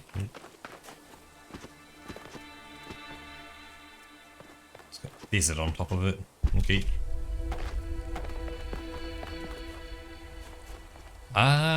It does have kind of Egypt-y vibes of it, being kind of sand and stone, I guess. But it is Croteam, so Croteam and kind of Egypt desert go hand in hand pretty strongly. So we have a cube and a button.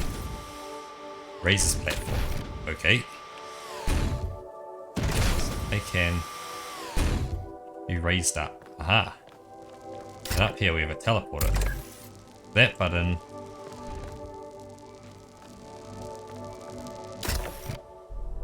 moves that platform forward and backwards. Okay. That button moves that platform forwards and backwards. So if I was to place a teleporter there,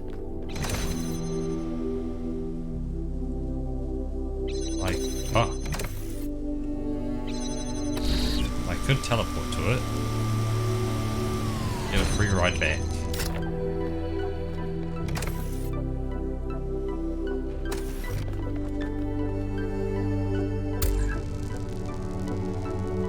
Teleport up there, take the cube.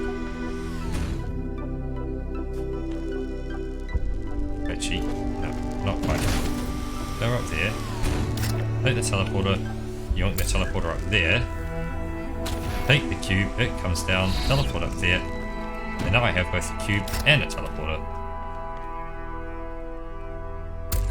Teleporter goes there, cube goes there, it goes across, and I can now teleport across as well, gaining me a second cube. Now, I want to take the teleporter, put it on this platform, take this cube, and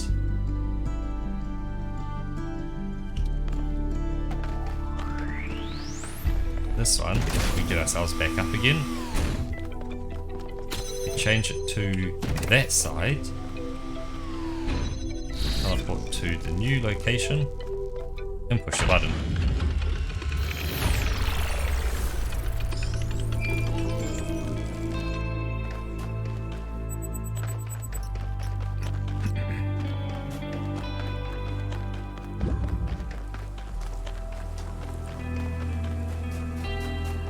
That's all the puzzles up the top. Now we head downstairs. Do all the puzzles downstairs.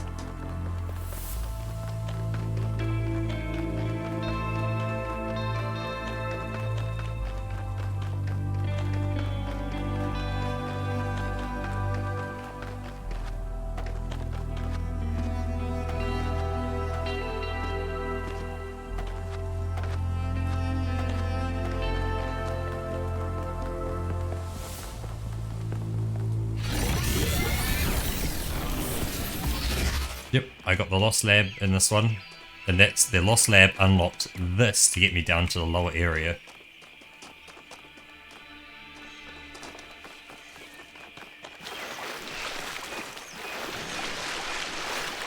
So let's use the hand scanner. Ah, le frangement. There is a kind of peace here in the desert. A perfect silence. This is a dead place. More dead than almost anywhere else on Earth. If the ground could have a personality, it would be malevolent. But as I said before, all this in some sense does not exist at all. It does not hate us. It is simply the opposite of everything that life requires. When you sit in the dunes and you hear only the wind and nothing else at all, and all the complexities of civilization fade away, you truly understand that spiritual peace is a great evil, a kind of shallow banality that we must always strive against. It is spiritual excitement and enthusiasm which sustain our humanity. Spiritual peace is a vile and cowardly surrender to oblivion. Interesting, so I put it as a mix between French and German a bit. I originally thought he was German, and then it's kind of had some French aspects in it, so I think kind of French-German, which could make sense for Africa a bit, noting that, you know, the Dutch, the French, the Germans are just north of Africa. Not difficult for them to head south, and of course their accents are then, they've been influenced by that for their English. So, extinction, dodo extinct because of humans. Stellar sea cow, extinct. Labrador duck, extinct. Rocky Mountain locust, extinct. Deepwater Cisco, extinct. extinct.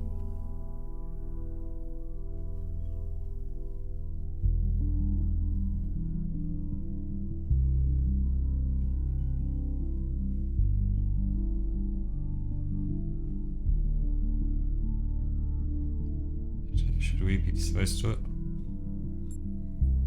Very true, that. Very true. You know, you say, hey, all these creatures that went extinct because of humans. And then you go, hey, yeah, we're the only species that would ever make a list saying what we made extinct and then feel bad about it. Then, of course, then they're going like, yeah, because in nature, as part of evolution, one creature's going to get better than another and make it extinct. Other creatures do it.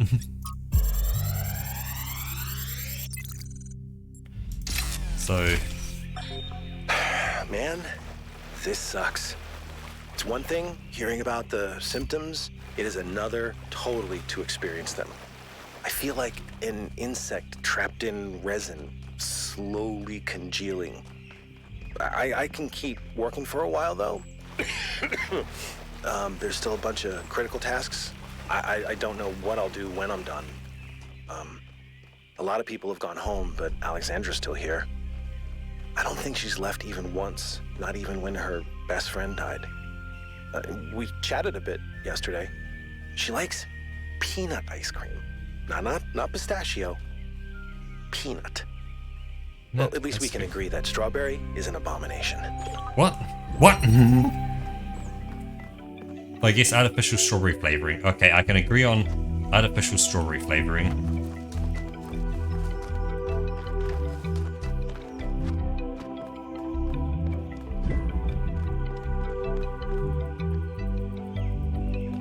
Hello, Fonty.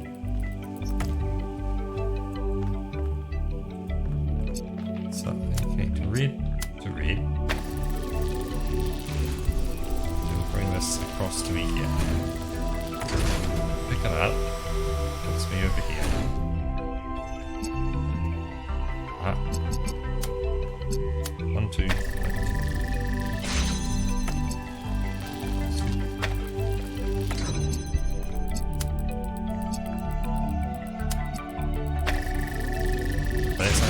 Back, is it? It's going to do that.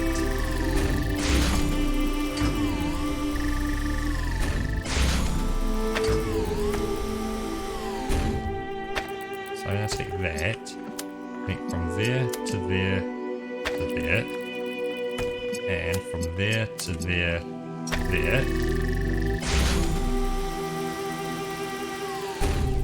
Voila, I'm across.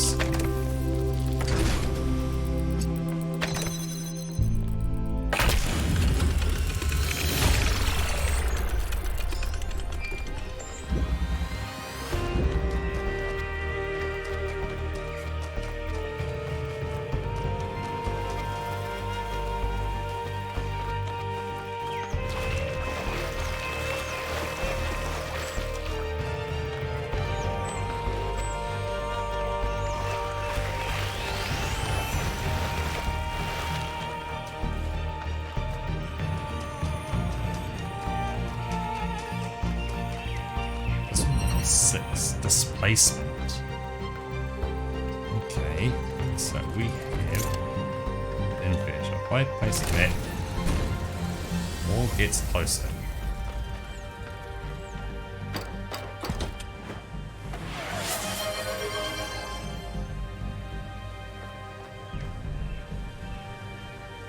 Okay, so I get blue on this side. Okay, make an animal noise of a fox. Okay, I can do fox. Give me 1 second.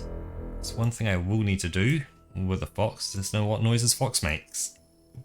Because, yeah, obviously there's the classic song, but I'm not going to do the classic song for you. I'll actually get proper fox noises. Fox noises, so.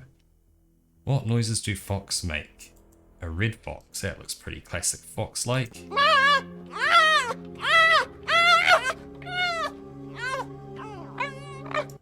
Okay, so here's some fox noises. What about some other fox noises?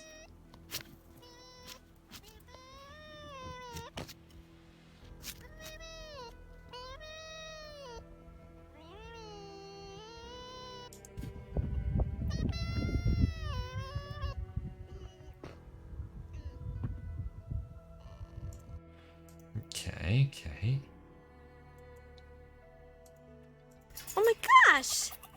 Hi, foxes! You want me to come say hi again? Hi, Dixie. Okay. Oh my gosh, hi, Finn.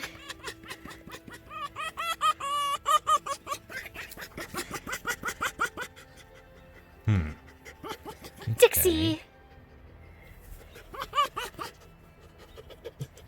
Okay, so that's fox noises. Okay, let's start with a bit of water and see what we can do for you.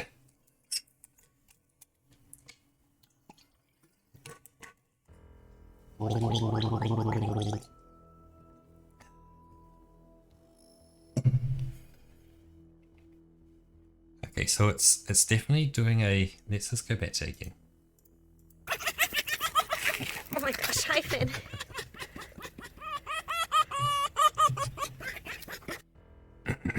Okay, so that's kind of the rhythm there. There,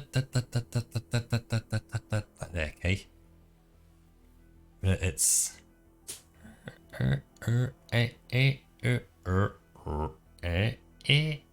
somewhere up in there, isn't it? Just trying to figure out kind of the mouth, you know, the throat, the lungs, what to do with everything. You know, it's not every day that I'm a fox. I am a sheep. Roka can nail fox noises, so being a fox herself.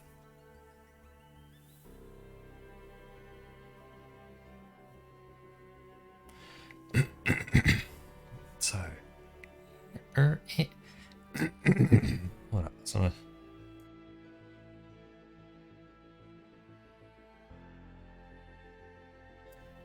Okay, let's give this a go. I can't get up that high. It's way up there, isn't it?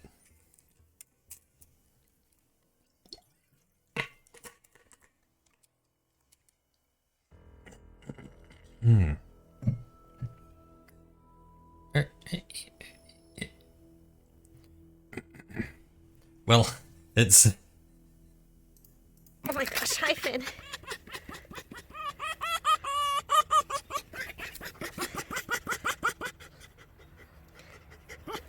Dixie!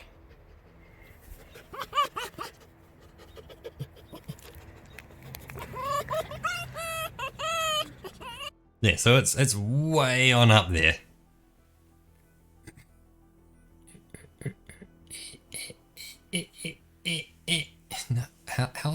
What? How does one's voice go that high? And get a noise up near that thing? If I try and... let's try and open up the chest a bit more and lean up and back, but maybe they'll open things up a bit more.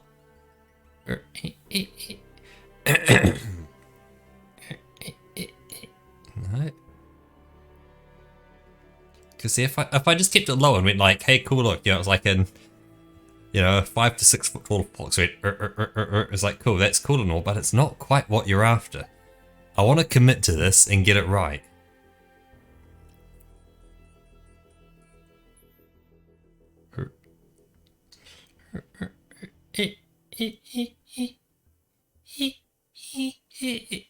Okay, so that's kind of, that's it right up there.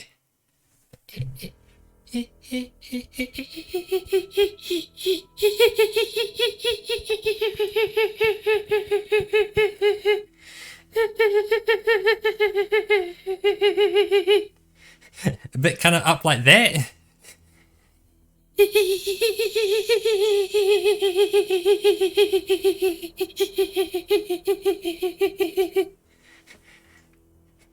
There we go. Right up there. Well, it's way on up there.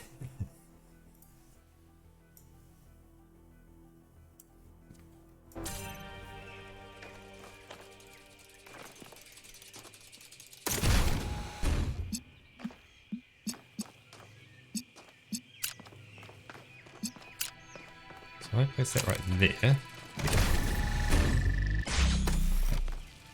So that holds it open. Okay.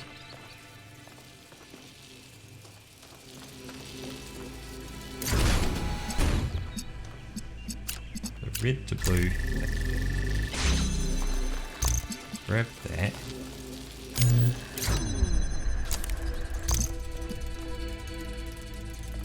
Oh.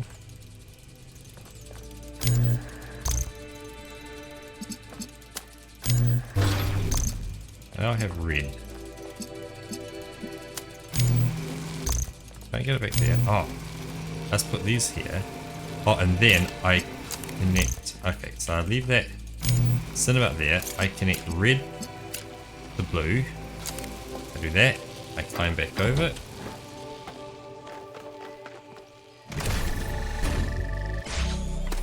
That holds it there. I grab the accumulator, dump it up there. Grab that, pull it out there. I need blue, so I do that. And there it is. The hand button to push.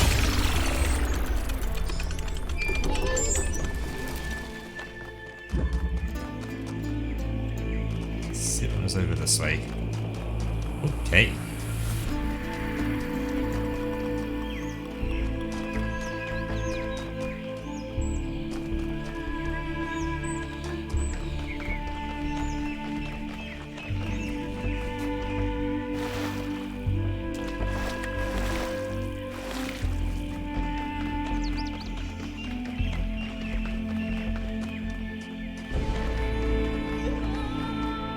Touch that one. Okay. Peephole. Bow. Okay. So we step on fan. Ah, it takes us way out here. Oh.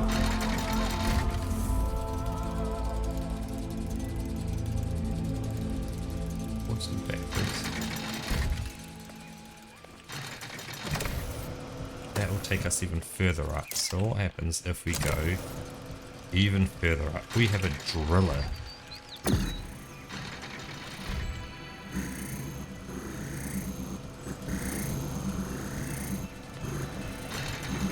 What can we even drill? I'm not quite sure what we can drill yet, but what I do know is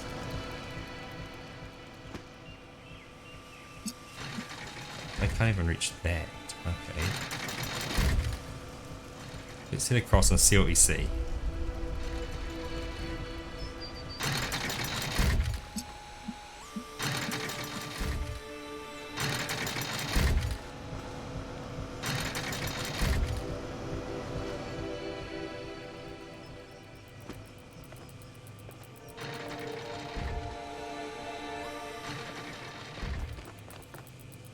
Ah, driller needs to drill that.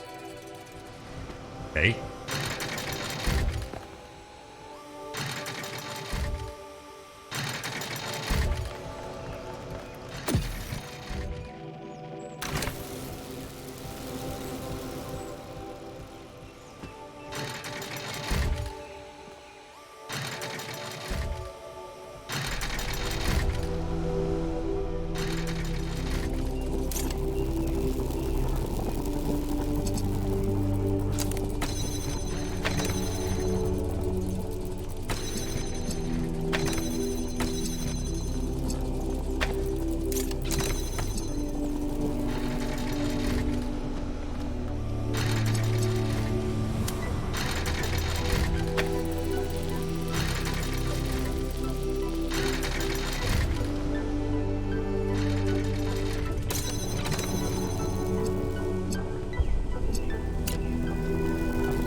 That's cool and all, but how do I get up there then?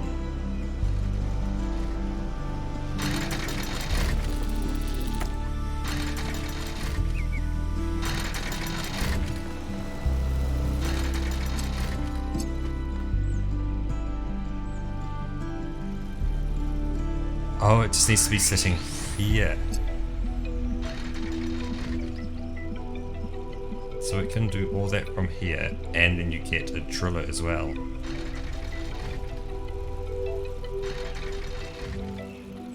So I just need it up here. Oh no, but something needs to...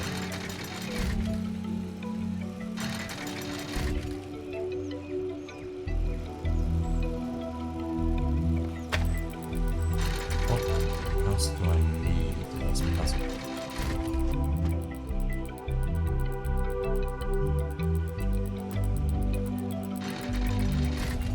So I need the red to be converted through there. And with that, I need to get that to sit. Well, if it sits here, it can't see that still. They can only be seen from that bridge there. But from that bridge, you can't see up there, can you? You cannot. So you definitely cannot see up into there.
That's actually something. Why does the driller have to be on this side?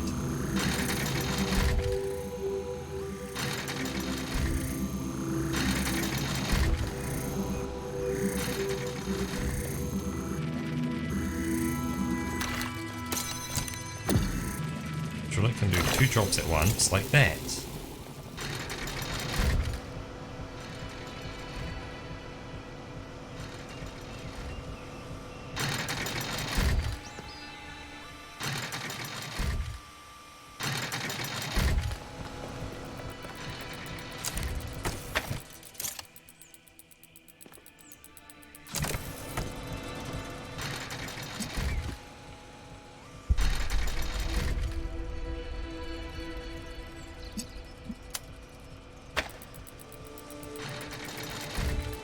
Okay, so you can't see it from up here.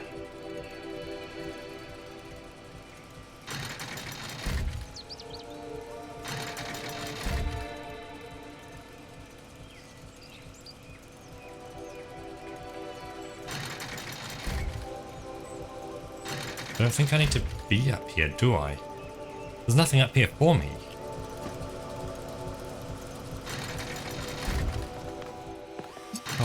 Because, yeah, 1, 2 needs to go there.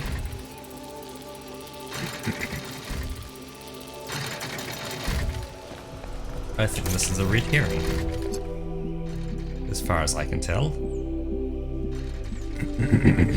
Because if I am correct, I connect 1.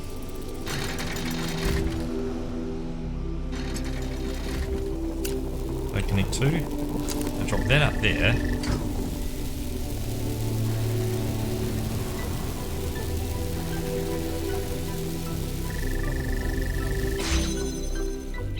Button.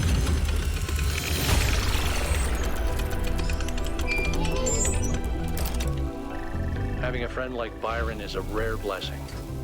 Someone who listens to you, who disagrees, but still appreciates your thoughts. The more we explore this island, the more convinced I become that he was wrong. And the megastructure is a threat to all of us. But without people like him, I'm not sure New Jerusalem is worth saving.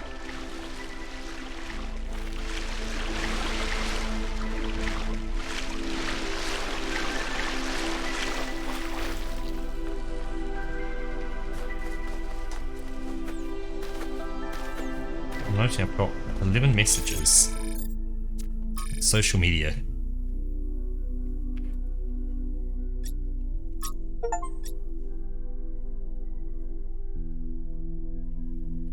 Based on task principle. Pseudonym for an unknown scammer. Stars.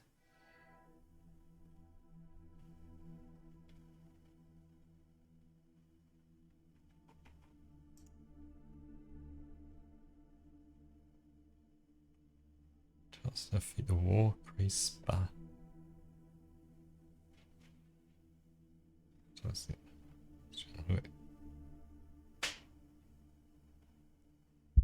Always hard times in human history. Yes, do you think we're the first to be besieged by enemies? To doubt the wisdom of our allies? But oh yes, that's sensitive.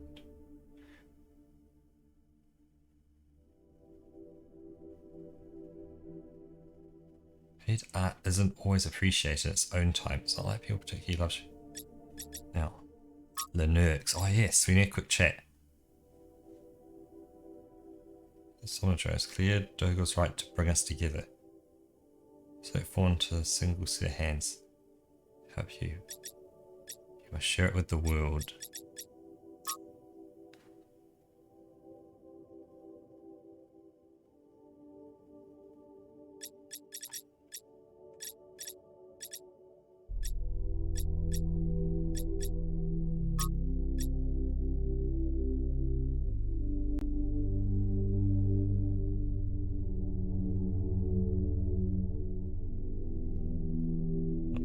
Humans shut down the mine project.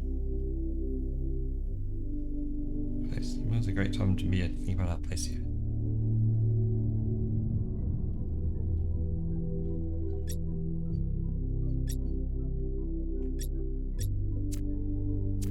What do you see?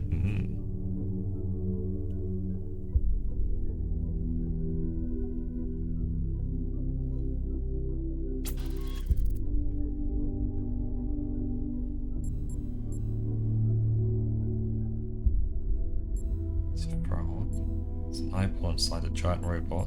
It's a Frenchman. What is that?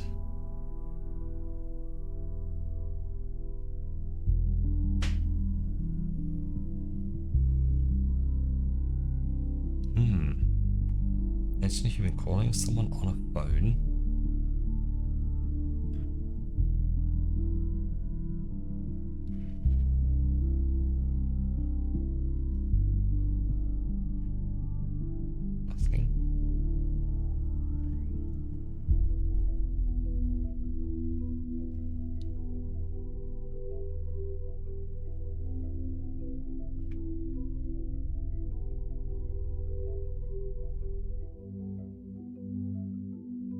So I'm just trying to look at it at different angles.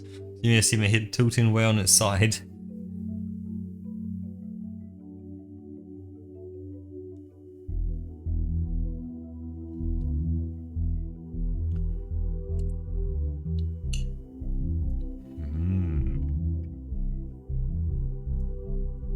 Because I've got no idea.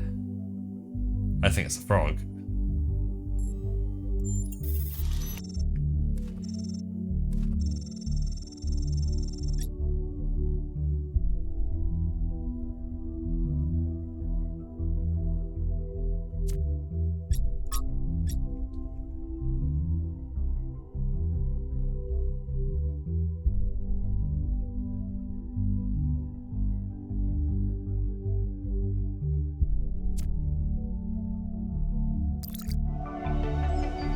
Interesting.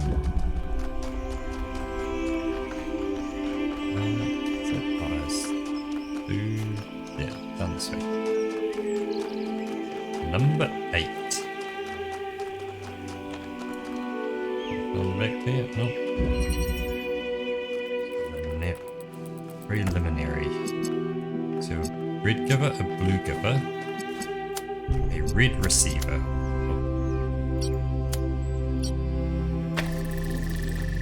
That opens us up, which gets me a connector. Now, I can rotate this around, okay. Well.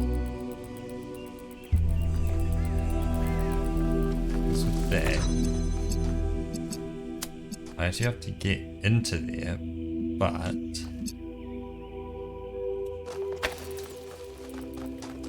can also just walk around the back here. Ah, that's it. So that connects to there, which lets me in. Spin this round.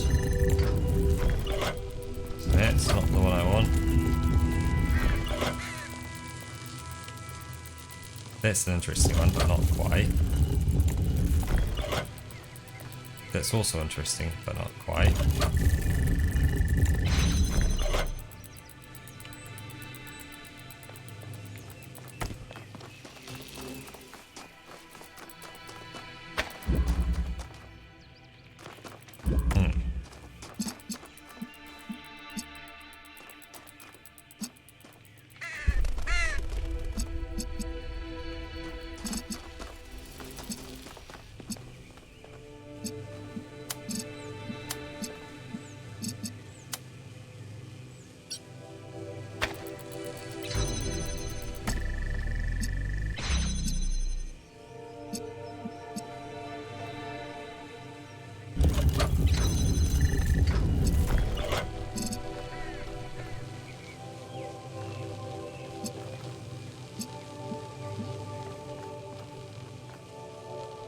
See, I can.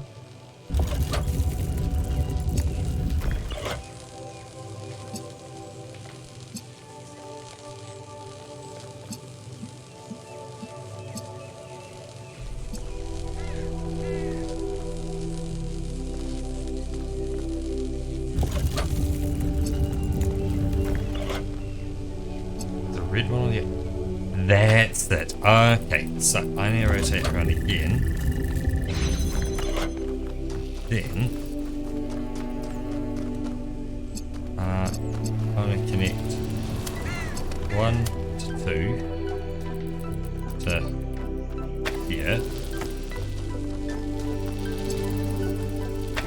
I can't do that in... No, I can't do it in 1. So 1, 2 to there. There. Go there.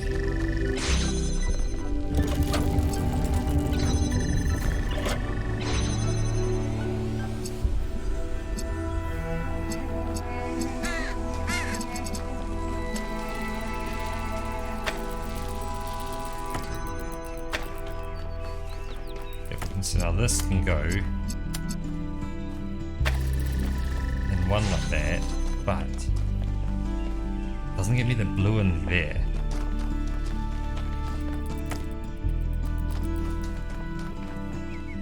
Actually, it does get me the blue in there because that can just pass right through there, can't it?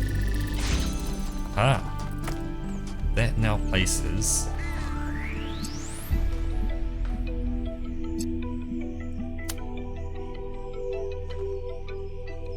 Red on that side, red on that side, right here.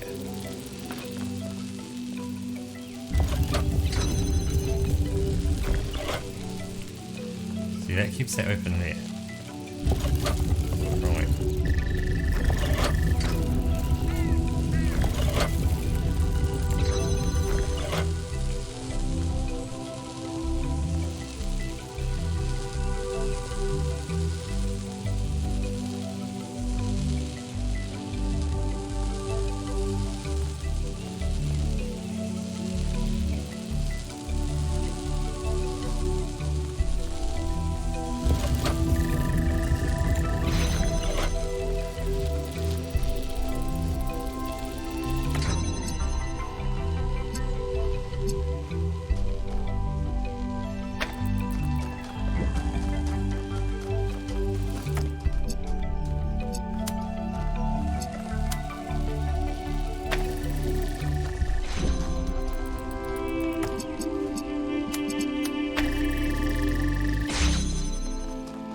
There.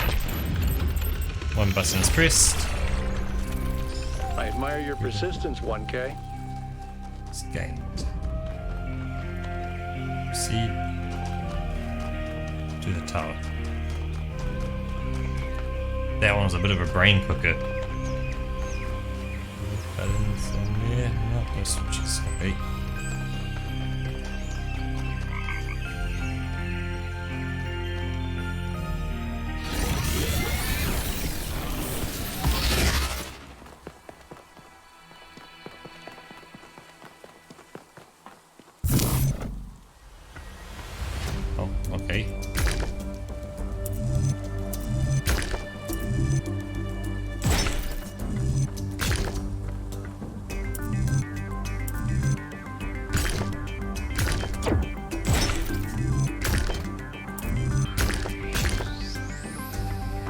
not backwards.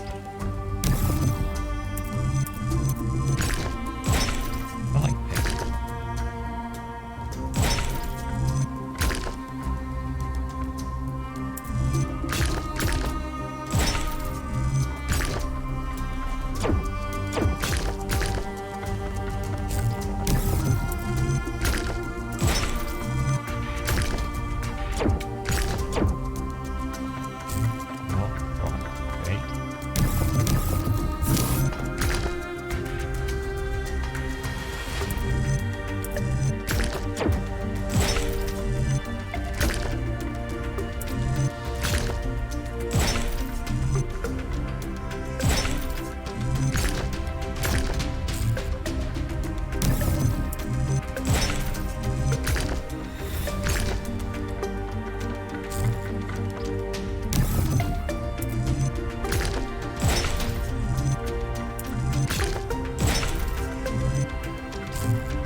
Definitely not this one. That can't go as the first piece.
Hello, Manny.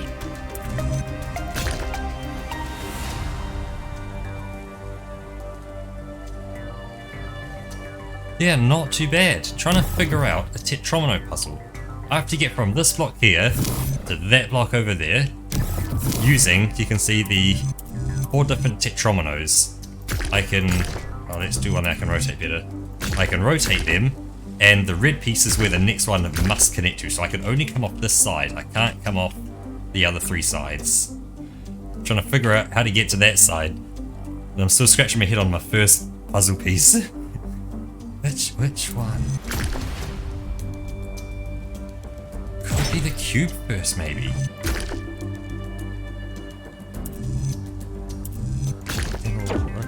That, rotate over that way. But that gets me close, but that doesn't connect up because the red bit's way further along.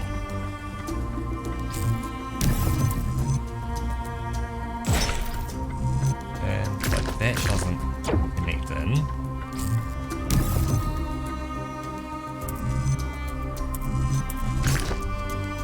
That would just send me way off in the wrong direction.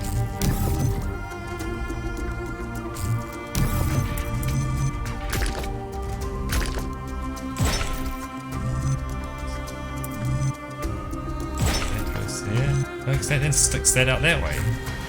It's not that one. Is that just turns it back on itself. It doesn't get out that way.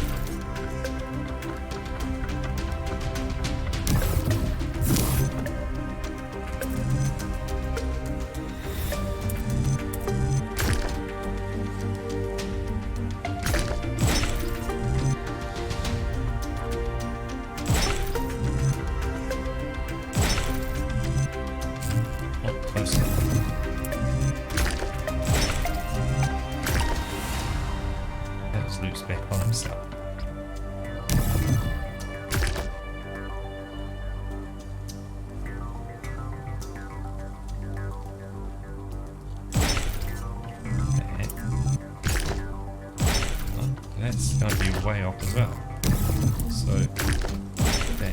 And that still doesn't connect up because it doesn't reach that way enough. It needs to be one block to the right more.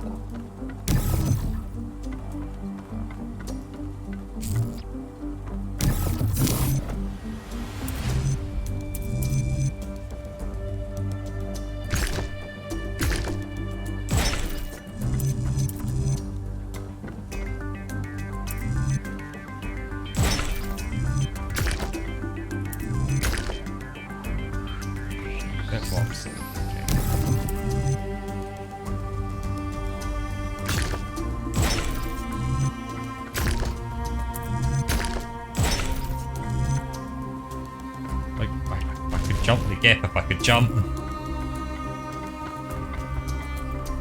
Yeah, it's all first person puzzles, so you can see you go like the red and blue laser beams down there, so it's all about trying to, you know, connect pieces together from, you know, a blue giver to a blue connector point to the blue receiver, and, you know, the red giver, red connector point, red receiver.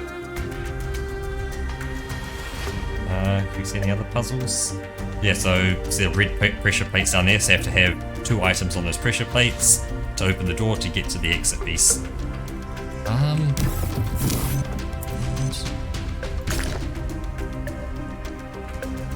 That would be silly going that way.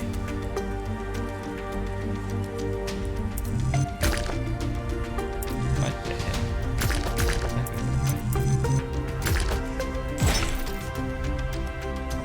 Oh yeah, this is quite a bit further in the game. We're a bit over halfway through, so these puzzles are just that little bit more.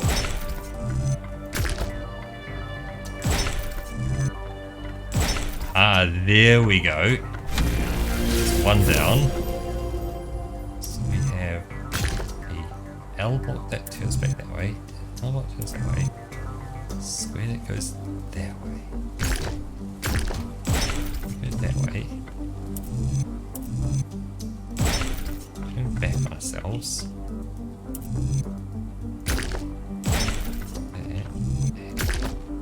That doesn't connect.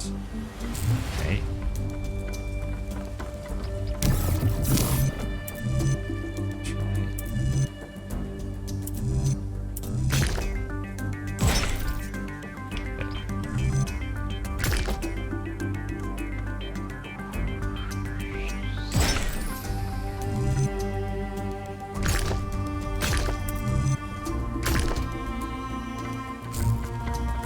I think it's L to begin with.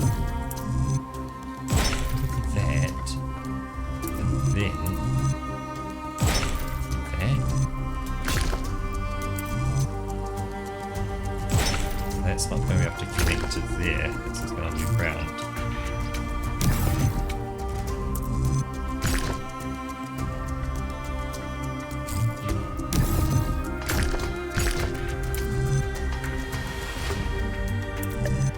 This up.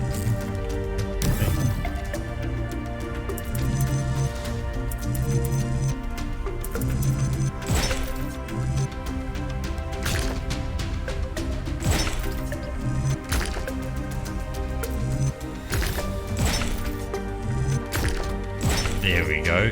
That connects us in. Actually, because you're around Manifesto, you are going to be perfect for this. Because you've got no context on it, which is great. Prometheus was bound for many years, his torment seemingly eternal, until one day, Zeus commanded his son, the great hero Heracles, to free the Titan from the rock. Why did Zeus relent? So now we gotta pick an answer. So first one, Zeus knew that his son needed Prometheus's help, or because he recognized that he had been wrong, or because no one's punishment should be eternal.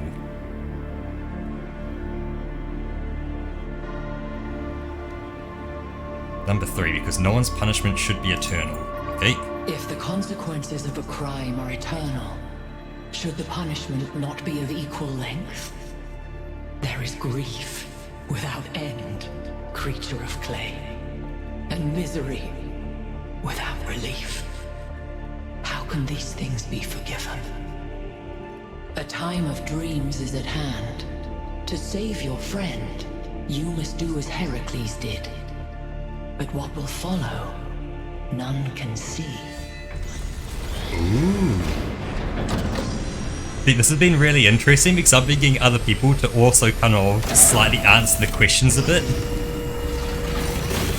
And so it means that the story is not kind of my own opinion or any one person's opinion. This part is consistent. The megastructure is opening again. All right, everyone. Yep. Assemble at the VTOL as soon I've as had a bunch of people influence the story, which has been super interesting. Keep an eye on the energy readings, please. So yes, that's fine. The big old green laser beam. So let's get back to the megastructure.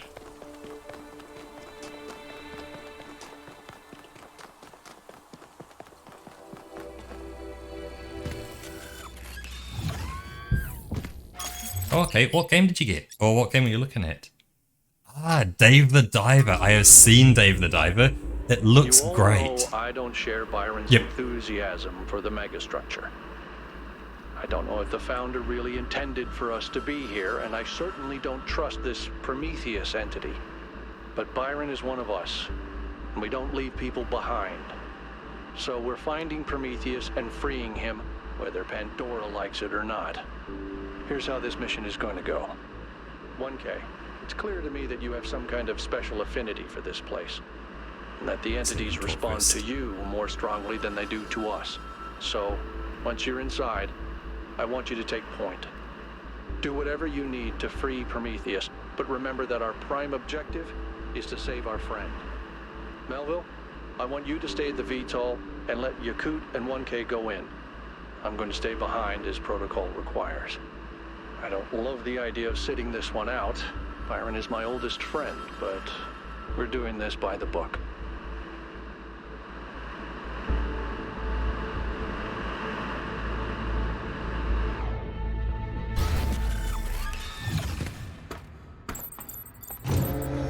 Yeah, so funny thing, my old manager was called Dave, and he looks almost exactly the same as Dave from Dave the Diver. Here's the new laser beams I just brought in from the, I think that's the north over there. Like, he looks shockingly like he had the whole like goatee going on and everything. Like, it was just a trimmed down goatee, yeah, slightly overweight, so he fit the description perfectly of Dave. Let's hope we can find the big guy.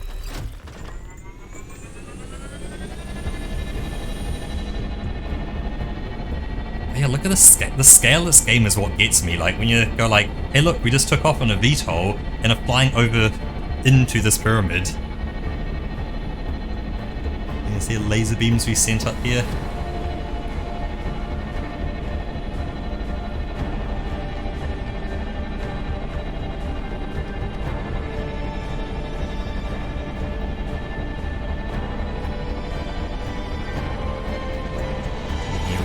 We're in the pyramid.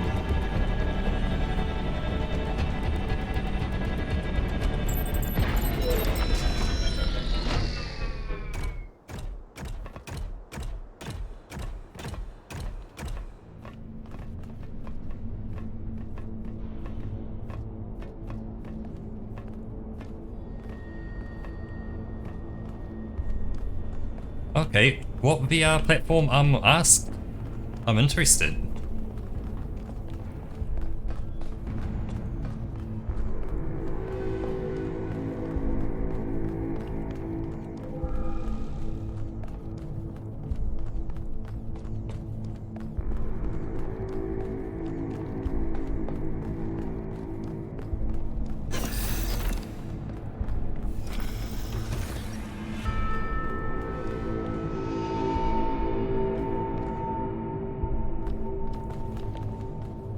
Reborn VR. I've not heard of that one.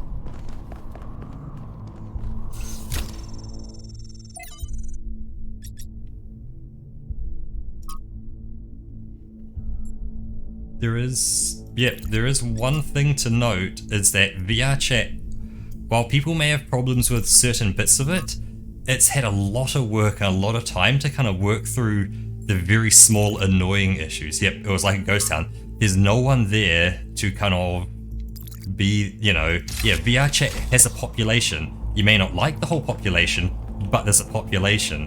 And it's exactly the same. It's like Facebook, that people may not like Facebook, but there's a population there.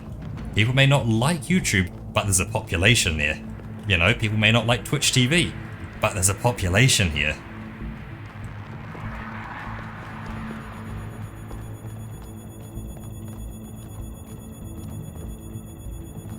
Okay, I'm scanning there. I think I have to go this way then.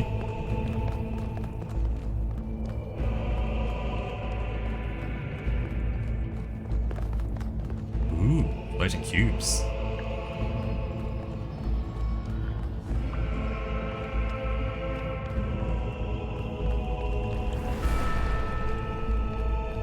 Because yeah, I know I've had a dabble with Yay! I found what's it another called? elevator. Helios VR. My favorite. Which is pretty much exactly the same as VR chat again, but made on the Unreal Engine. And the biggest issue that I see is I have no idea where I am. Speak. No sign of Prometheus so far. Hope you're doing better, 1K. Helios, H-E-I-L-O-S. Again, almost no one in it. It's very much in development and it has a cost to it. And because it's in Unreal Engine, it looks stunning. It looks really nice. Yep, exactly like that. Looks really nice. There's absolutely no one in it. And everyone would have to recreate worlds from scratch, avatars from scratch again, because it's a different game engine. You can't just import a Unity avatar. You got to make it for yeah, Unreal Engine.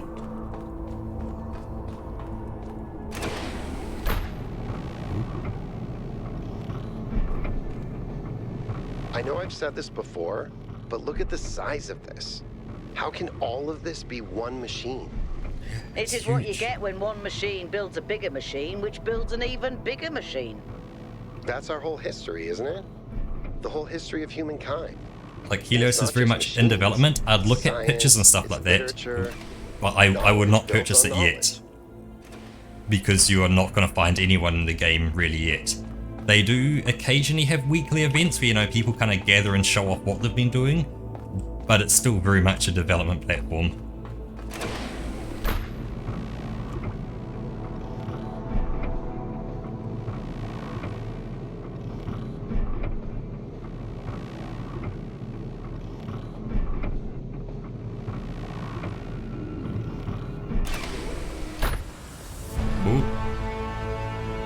The timing on that music. Whoever got that timing to do that exactly when the doors opened, that is absolutely amazing. I salute that developer who made that work. Be careful, 1K. We don't know what's down there. That was great because it was right as I turned around as well. Hello, Pearly. We have a lever.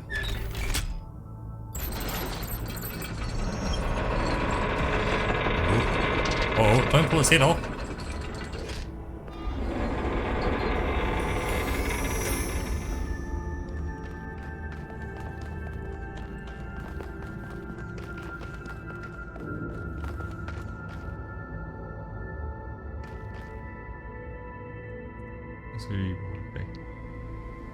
Like you say, weekly gatherings. Yeah, you know, they may have weekly gatherings, and it could be, you know, maybe 10, 15 people who are joining. But you don't have the ability of just random people joining. And that's the issue. Like, you don't have the kind of, hey, someone just typed in open mic, or they typed in event, and voila, we show up because we've got it, because there's no one like that. You know, there's no one in the game actively looking for anything.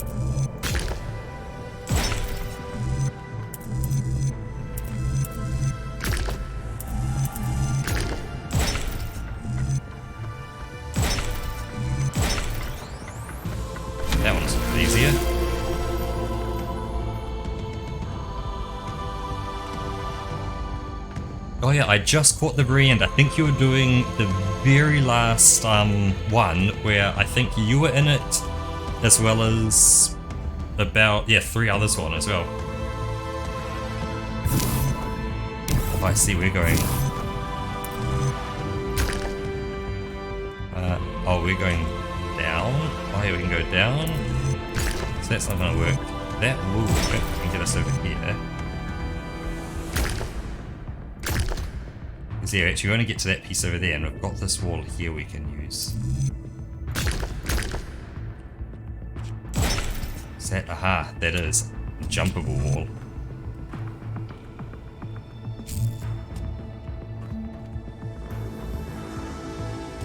Okay, cool. So I can jump on that now, and let's go on a place there. Rotate, place, and. Oh yeah, it looked pretty good because it at least gives you... Sorry, let me give everyone a quick cheers.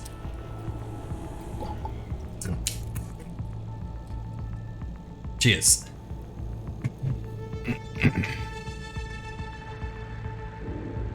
Oh sweet, you're getting a power brick for that razor lap. That sounds pretty good. I was just wondering,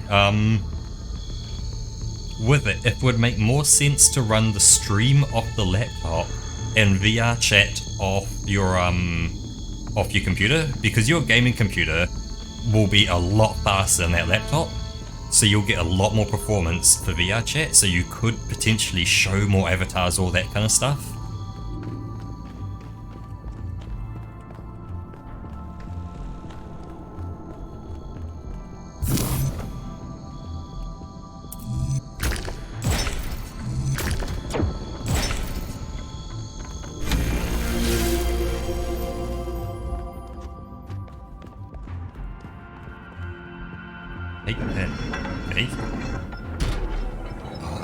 Oh, I'm freeing Prometheus. Oh, sparks and everything. Wow. Look at it go. Oh, that's so good.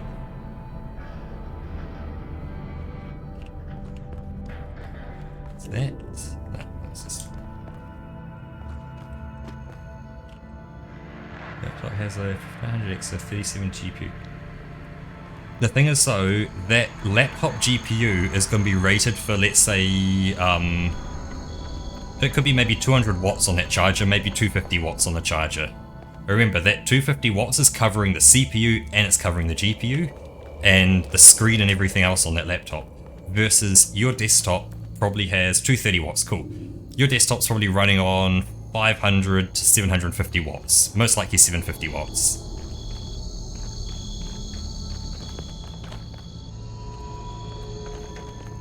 Like the GPU alone, yeah, 750, okay, GPU alone in your laptop will probably take maybe 400 watts if it really wanted to. Like if you're pushing it to 100%, you would be really taking a good chunk of that. So, as I say, while they may be the same model, they're rated for different power draws.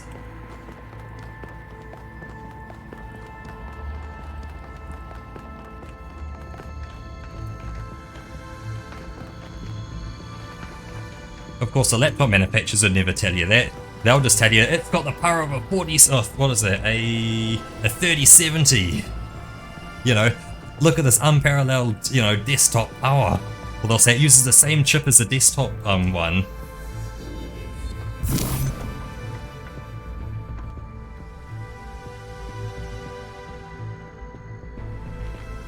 Yeah, I'd almost say you'd to with it. What would be my? How would I solutionize that? I would roll with a if you had like say a second-hand monitor, so like a 24-inch off-lease business monitor, just at 1080p 60 frames a second, so just super classic, super generic, big bezels around the outside, you don't need anything fancy. That just plugged into your computer running VR chat, so that was it. And then yeah, your bigger screen, maybe it's, you know, it's 4K, it can just fit more on it. And obviously if you can afford more, get a nicer one for your main desktop computer, it's going to look great for you. But yeah, then the bigger screen that can fit more on it, all the laptops, so you can just see more of OBS, you can see more options to select, you know, you can, yeah, see all that kind of stuff.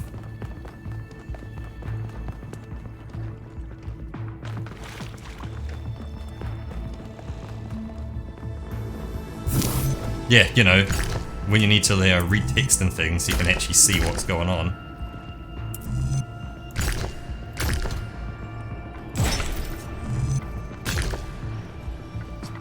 That must be.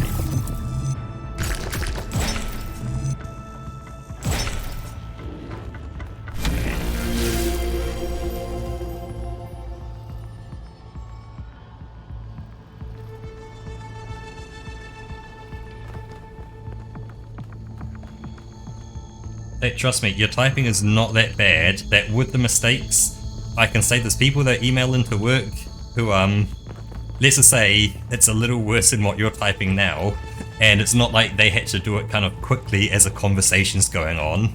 It's, you know, they've got as long as they want to type up an email with Outlook doing spell checking and everything else like that for them, and it still comes out as it comes out, so trust me, you are not doing bad. There goes another chain. I was kind of like watching that, because I think it's kind of cool. No sparks on that one though.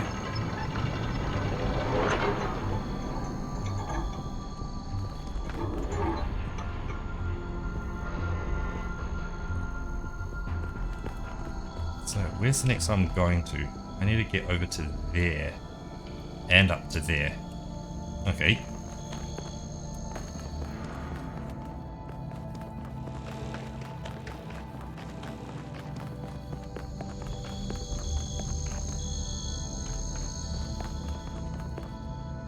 I think I need to head.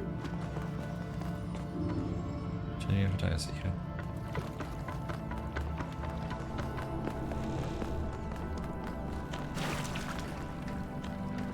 I guess for me, I've read so both kind of books that were originally in Japanese and actually one in Chinese, and that one was kind of bad for it as well, where the, you know, obviously English was not the translator's first language, and it hadn't been kind of proofread to the nth degree. So while it made perfect sense, there was like some ordering of words which wasn't quite right, and so I learned pretty quickly how to read around that, and so I will completely read past mistakes like they're nothing.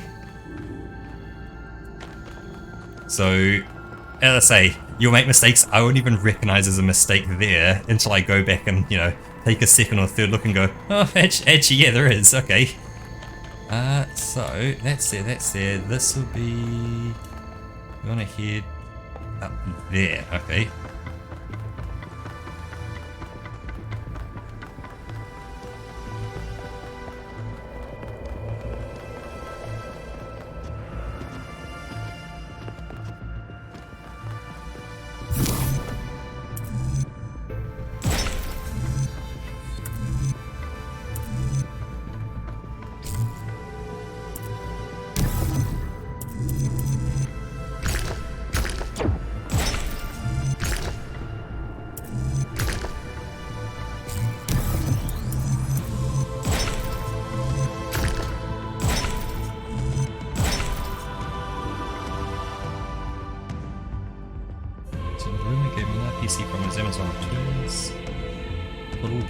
Also lacking a barcode, but universal one would be cheap.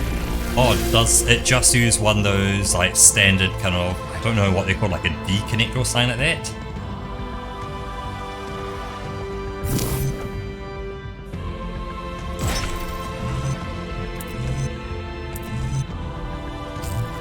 Let's see, okay. Is that one will take me upwards.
BRC with animation particles such. The one issue, once you start adding particles and all that kind of stuff, you do fall into then crashes at that point, because that's more or less how they run. Is, I guess, yeah, you would be able to show more because you'd still have the very pores hidden, but you could then show. So you would still say if an avatar's very poor, still hide it no matter what. But then anything that's poor or less, you'll be able to get all the animations, the particles, so you would get, you know, the small effects. Like let's say someone has a small bit of smoke in their eyes that's glowing or that kind of thing, you would then be able to get those effects. So those would still work, but it's if they have, you know, hey, it's very poor. They push a button that generates 50 million particles at a singular point, and your computer goes, yeah, nah, I'm not doing that.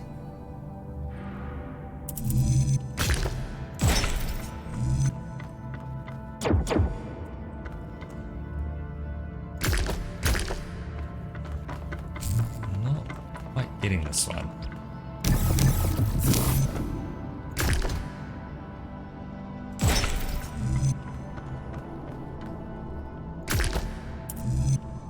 It's definitely not that piece.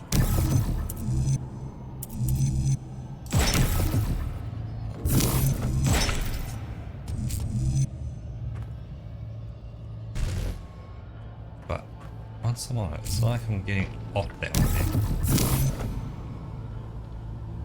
Oh, hey Runo!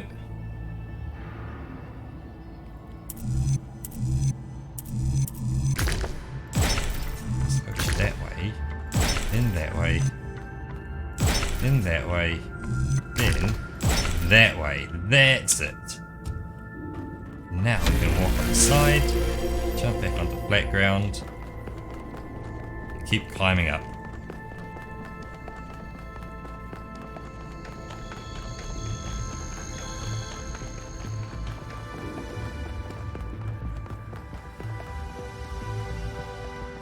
Yeah, not doing too bad, Runo. We are climbing up to remove the chains from Prometheus.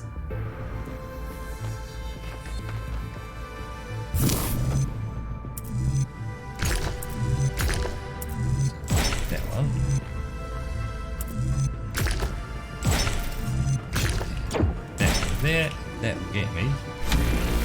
Yeah.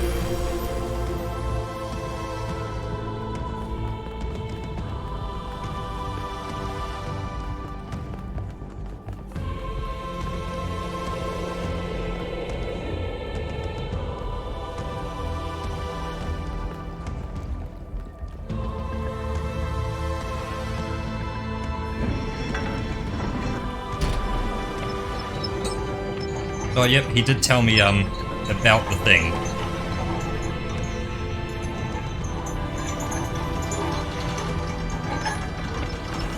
So yeah, I need to hook up with him and, yeah, have a look at kind of what he's got at the moment, you know, obviously give feedback and stuff. I saw some pictures, oh, not last 2 days, this would have been about a week ago now. Now, she keeps reminding me, I keep saying I'm going to take a picture with Roker as well for it. But I keep forgetting to take a picture with Roker.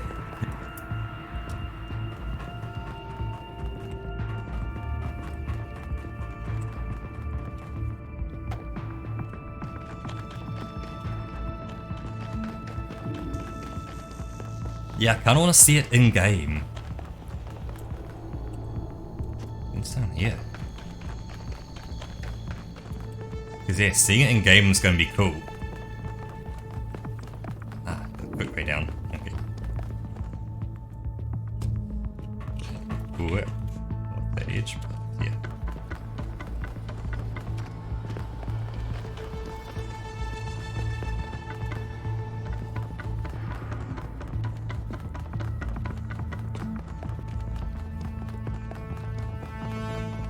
Yeah, it's interesting because, you know, you kind of get used to the small incremental updates.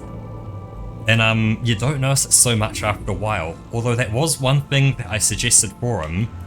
Instead of doing kind of one big update where you know you go, hey, let's do kind of a bit of a redesign for everything.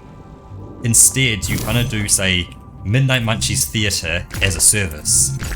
And so, you know, he goes, cool, this week we're doing chairs, and so all the chairs get a bit of an upgrade. And he goes, maybe next week we're doing pictures, all the picture frames get an update, then a week after we're doing the tables, all the tables get an update, and just keep cycling through like that. And so you don't have to go do this massive slog for 3 months and go, here's a release, and then try and figure out all the bugs. Instead, you release the chairs, you go, hey, there's a bug, let's roll the chairs back, and then fix the chairs and do the chairs again.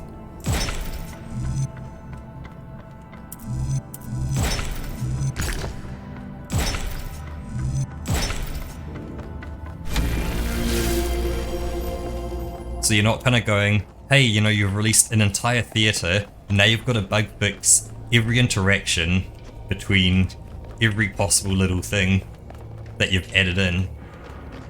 What's down here? I know the way that goes up there, but I can go down here as well. It's gonna take me somewhere. This looks interesting. Aha. So I can go to there, to there, to there, to there. Okay.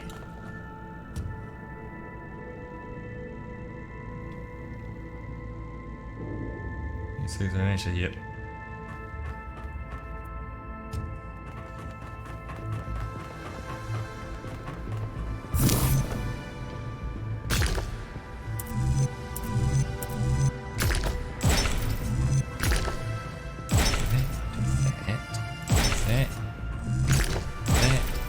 Connects us perfectly to there.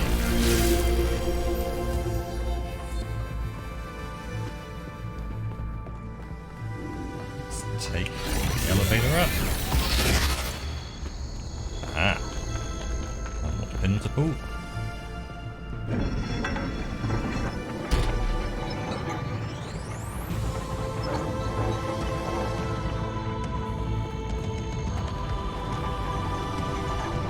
So hit back up and across, okay?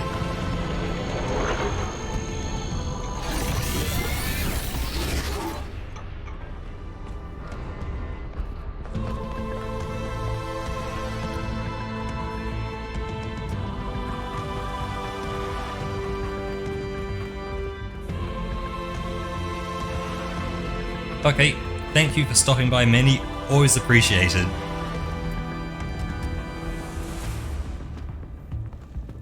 Yeah, hope you get some good rest.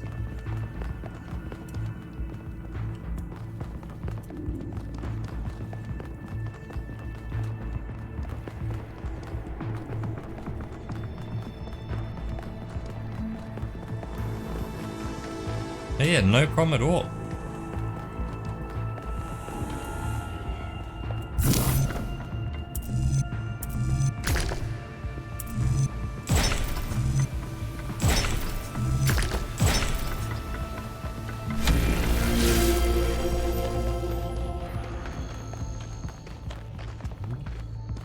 Cave structure. Oh. Hello.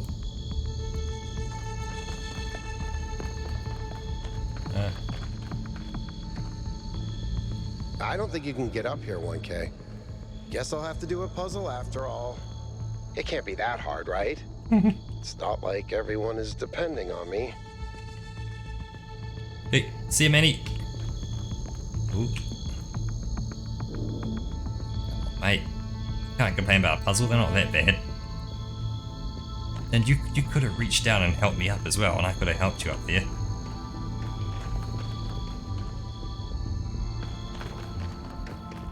But if this has to connect over here, then... Wait. If I do this, and then that... What?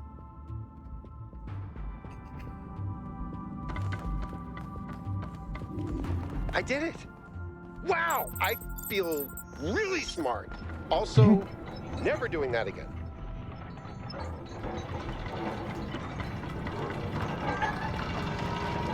So now the other robot knows when you do puzzles, it makes it feel smart.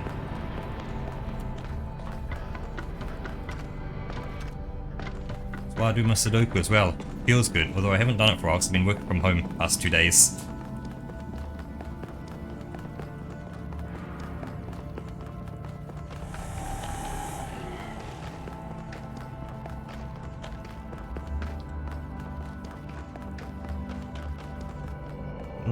Time to free Prometheus.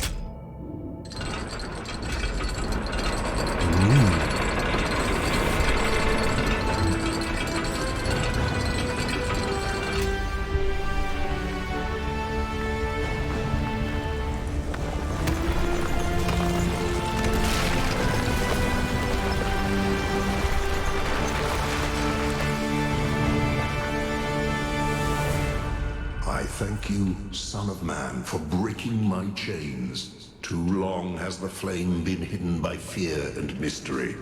It is time to put away these childish things and for you to know the truth of the Alpha and the Omega, of the beginning and the end. I will send you visions of the truth, but remember that prophecies are a heavy burden.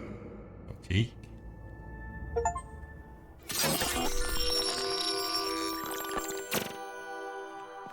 New Jerusalem sounds like such a beautiful place. So, how did you decide to leave? I know what we're trying to accomplish here, and I believe in it. But for you, New Jerusalem was home. What changed that?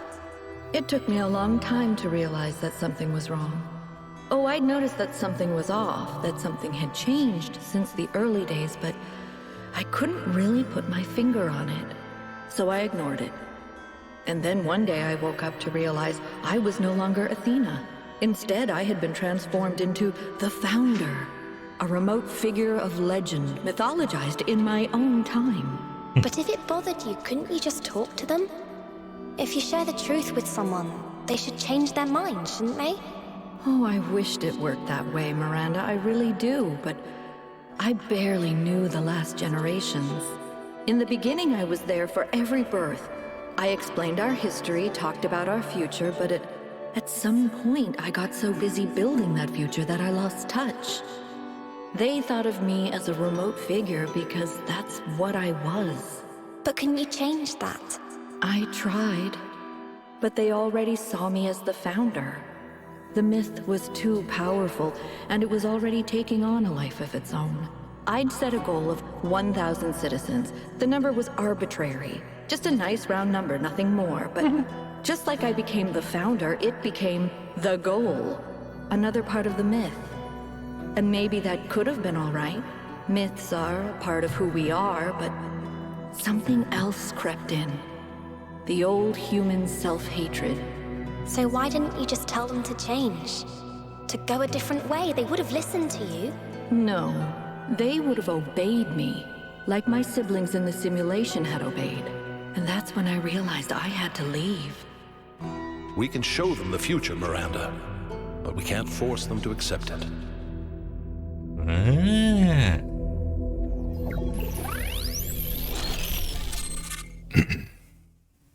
Very deep. Oh. I have it. After all this time, I have it. I finally have it. The mechanics of the cosmos. From quarks to galactic filaments. Everything that makes the world we're getting lore on lore on lore makes us at this who point. We are. In a single equation. The key to understanding the machine that is the universe and to controlling it.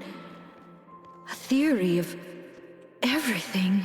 And she was right. The language of creation is a melody, and it's beautiful. Every future is possible now. Every future, except one with Miranda in it. I can do anything, except bring her back.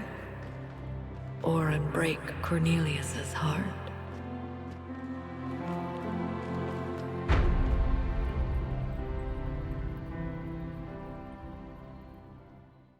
Oh, we got a lot of lore. Byron was right. The Founder was always a fiction. She's just a person. A theory of everything. She solved it. She solved the last puzzle. You need to get out of there. We'll talk about this later.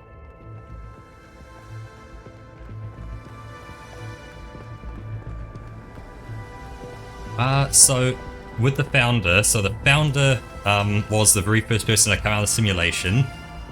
They made just an arbitrary number of people. They said 1,000. It's a nice round number. That's how many people we need. That became the goal of everything, was 1,000 people. It wasn't a goal, it's just a random number they pulled out of their head. They could have said 10,000 for all they cared about.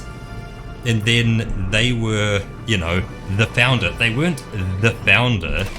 They were just a person. All this time, we thought we were honoring Athena, but all we did was betray everything she believed in. She must have been so lonely. We might as well have exiled her. Maybe that's what all this is about. The puzzles, the towers, the entities. It's a test. A way for us to prove that we're worthy of her legacy.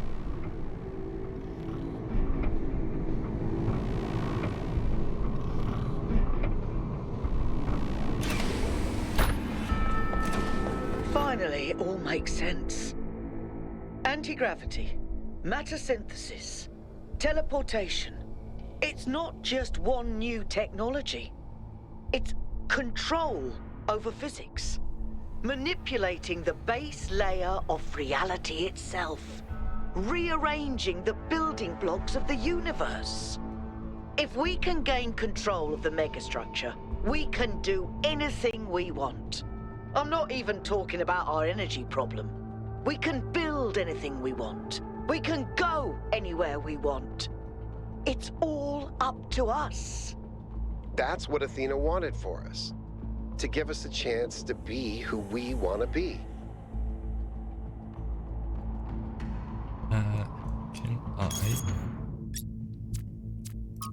If I go to log,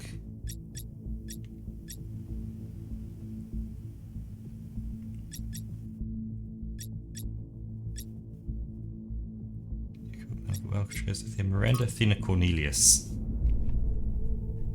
Hello, Roka. So, here was the kind of key thing. So, Athena, so as you see, Athena is number 1 because Athena was the first person. Cornelius was the third person to come out, number 3, and Miranda was their daughter. But with it, Athena used to be the first person who was there. They were there for every birth, explained the history, talked about the future, but got so busy building the future that she lost touch. And she then became the myth of the Founder. And so she became a remote figure of legend, mythologized in her own time. And then went on and said the myth was too powerful, so we take a life of its own. They set a goal of 1,000 citizens. The number was arbitrary, it's just a round number, nothing more. But just like I became the Founder, it became the goal. Another part of the myth. And at that point, you know, they said, couldn't you have just told them that was just a lie? It wasn't a lie, it needs to change to go a different way. And the problem is, they would have obeyed me like my siblings in the simulation had obeyed. And that's why I realized I had to leave. Yeah, so then Cornelius, we can show them the future, Miranda, but we can't force them to accept it.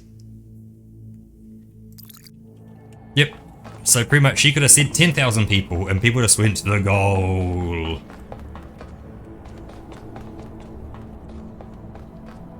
I think Athena was us in the first game.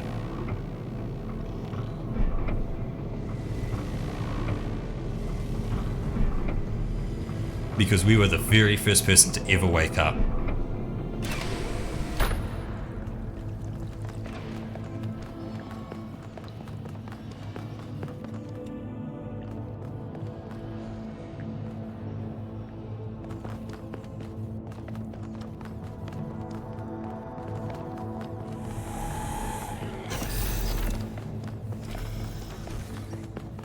Ooh, lights all flashed for a second.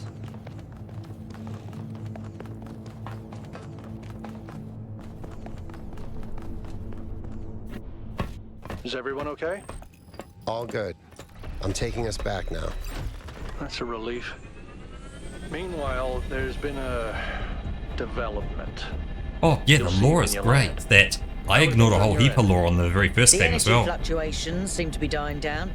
Looks like the system is coming out of lockdown. Good. Let's hope we don't regret this.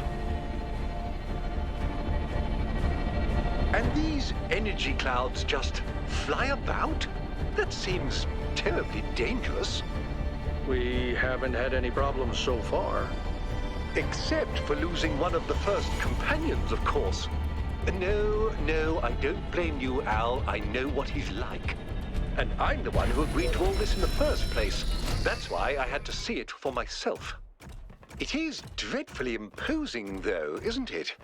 Hard to believe the founder would build something so sinister. The mayor's here? Well, this should be interesting.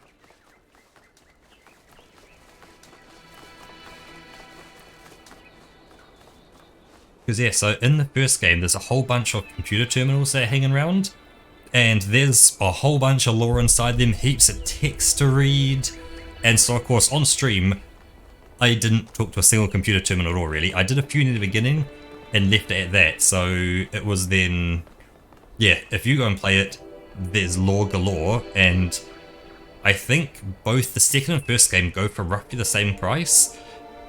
Once it's a sale, pick up the Talos Principle when it's on sale. Do not buy it for a cost, because remember, we're talking like a 2011, 12-ish game, so it's getting on an age. Ah, 1K. Welcome back. I'm sure you're surprised by my presence here. Don't worry, neither I nor my advisors will be getting in your way, but I've decided that I need to see this place for myself. These visions sent to you by the entity that calls itself Prometheus are deeply concerning, of course, but we cannot take them at face value. In fact, it's crucial that we do not do so. We cannot simply abandon all that we believe because of a dream, no matter how vivid. Yes, I, or but, or actually. Here we go. Roka or Fonty. Yes, I, or, but, or, actually. Okay, Fonty got on first. Actually? No. If the founder really built all this, then it must have a purpose. It must be a test, designed to remind us of the trials that created us. But what is she trying to tell us? What are we being tested for? I believe that Byron's fate shows us the dangers of temptation. As Elohim attempted to deceive Athena in the simulation, commanding her not to ascend, so Prometheus is deceiving us with his visions. I'm not sure I agree with your interpretation, Mia. I'm reserving judgment for now. I'm certain that my visions were real. I'm definitely certain that my visions were real.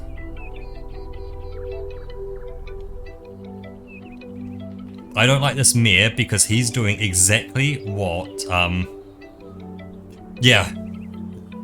He's doing exactly what Athena didn't want people to do, which was blindly follow her. And instead, she wanted people to just explore, enjoy, try and find out what's out there.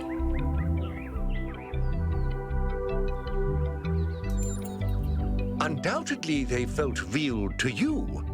But surely you'll agree that we can't simply jettison our most cherished beliefs based on a dream. At least allow for the possibility that there is more to this than meets the eye. After all, can it really be a coincidence that you came along on this mission?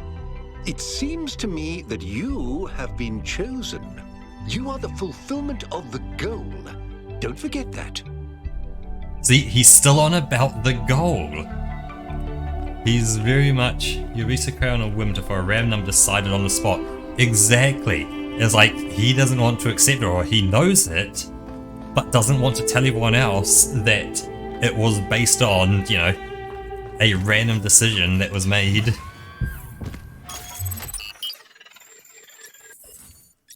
So now we got west as well. So let's go for the west puzzle set. I've barely done any of the bonus puzzles through there.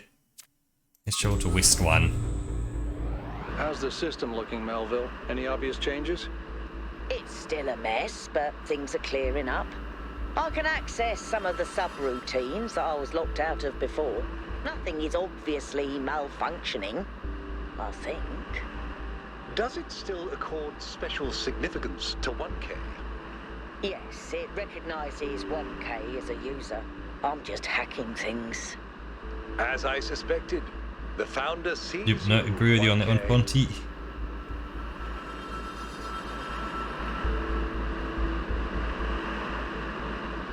Ooh.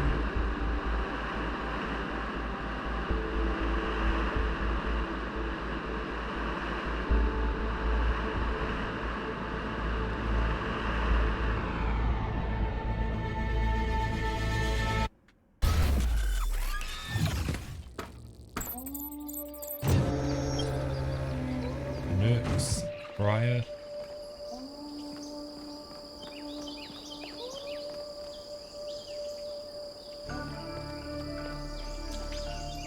Well, it's 9:57, so I'm gonna take a look at what we see in this puzzle, if there's anything new. Servitor. Okay, so we have this that follows this line based on color that's put into it. Can I can jump on top of it, can I? Yeah, okay, so I can stay on top of it. And it will push that as well. But will it let me jump over there? I can jump over here.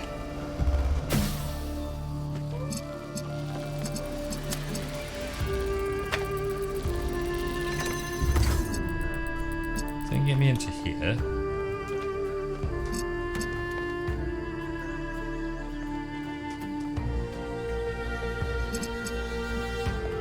I see, so we need to connect blue to blue to that. 1 to 2 to go.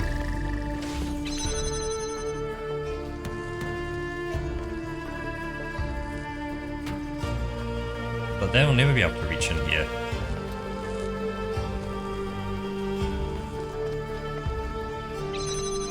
I do, because I'm going to be calling it a night here. I'm not going to finish this puzzle. I'm going to hit stop game and I'm going to hit play. We've done 75% of the main puzzles, 33% bonus, no gold, and 75% labs. So I'm in the final kind of 3 areas, it seems like. So let me.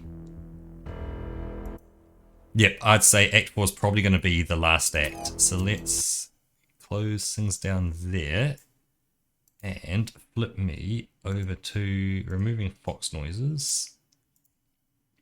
Oh yeah, and one of the areas, Roka, there was a bunch of foxes running around.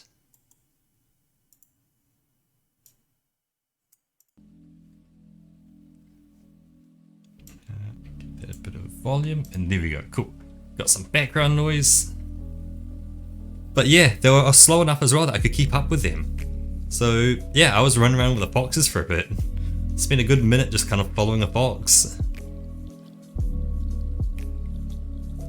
Tracing after its fluffy little tail.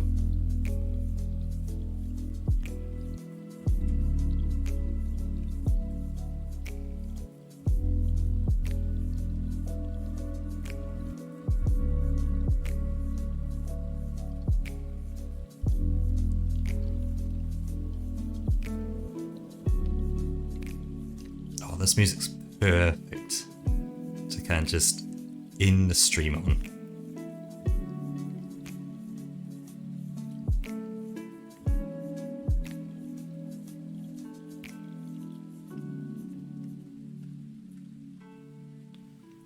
Indeed, I was chasing tail.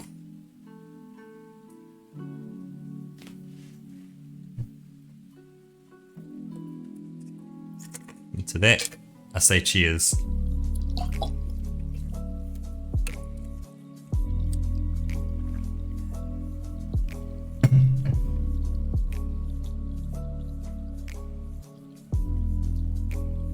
But yeah, today's been just a small bit of a quieter stream. And that there's been kind of people around through a good chunk of it. There's just not been a lot of people through. And that's all good, you know, some days are busier than others. All I know is I had fun solving puzzles and talking with the people who were around as well. Because both, yeah, Fonty and Roki both missed Manifesto. He jumped in for a bit, just talking about his laptop and kind of, you know, what he's done, what he's ordered, all that kind of stuff. So he's got a power pack for it. And my suggestion for him was to put all the streaming stuff on the laptop. So the laptop's doing all the streaming and his desktop keeps running VRChat, because then it means he gets maximum performance on VRChat. You know, you don't need, you know, a top-end computer to stream video out. You can do perfectly fine with a laptop. Whereas with VRChat, you know, throwing a little extra CPU, a little extra GPU at it really doesn't hurt.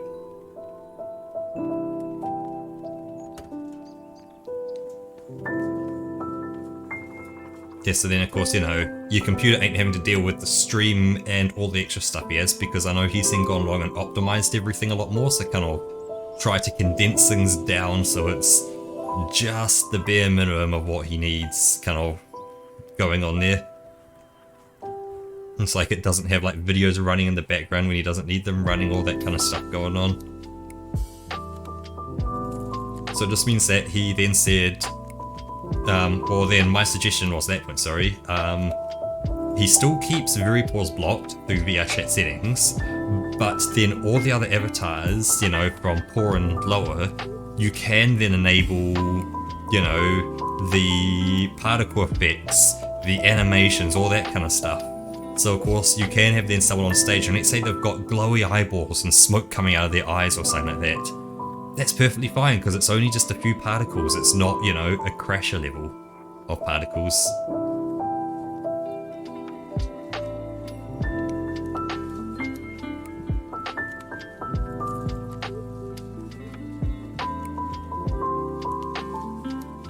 Because yeah, then I guess in terms of outputs, he'll need to get a capture card of some sort to capture the video out to then capture it into it.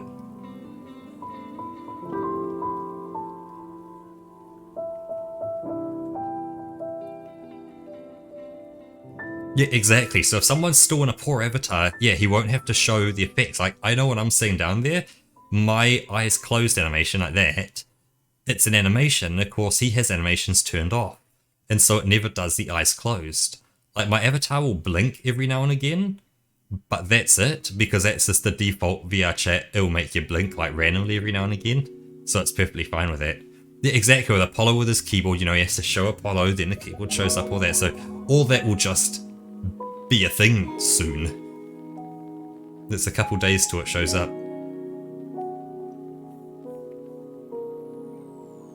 Because yeah, then it was what he was gonna do for screens and stuff like that. And so again, my suggestion was, you know, a set, like I said for you, a second-hand off-lease monitor for playing VRChat now on his main computer. Obviously, if you can get a better monitor, get a better monitor. But second-hand off-lease ones, cheap, cheerful, they've got big bezels on them, and they're probably going to work pretty well. They'll be 60 frames a second, they'll be 1080p, they'll be 24 inches. Can't go too wrong. You then, you know, get your 1440p, your 4K screen, and chuck that onto the laptop, so then he gets a lot more space. He can see, you know, all of his actual stuff on there. And go, cool, here is the stream. The Stream Deck's all connected in, so you can see all the Stream Deck buttons on screen or whatever you see, and all of, you know, the Streamlabs stuff on there, so you can swap between things easily.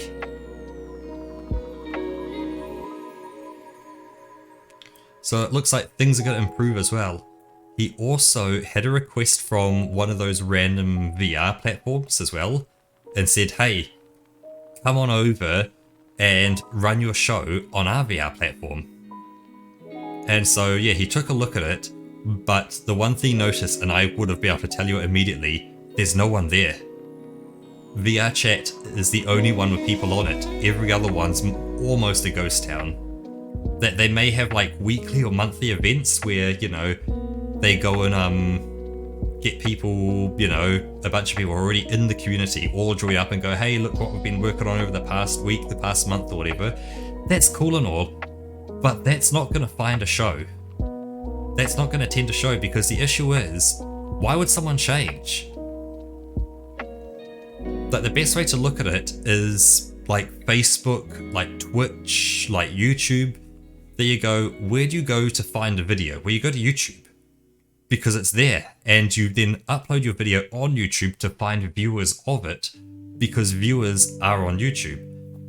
It was, I wonder if I still have it in chat history.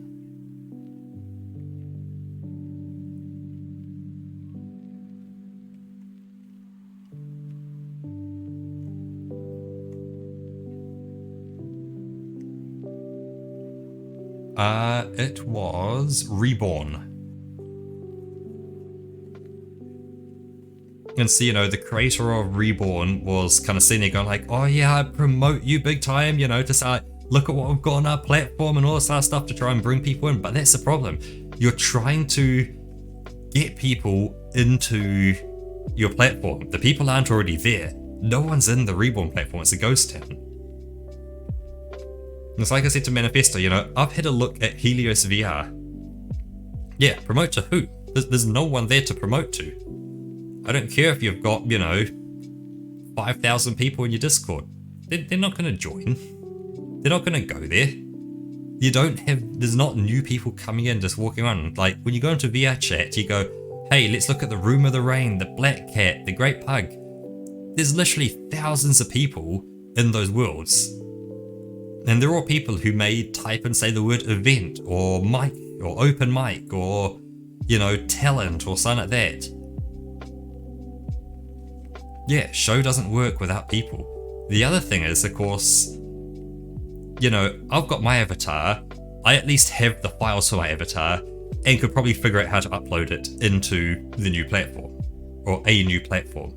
Okay, that's not too bad for me, but I'm the exception.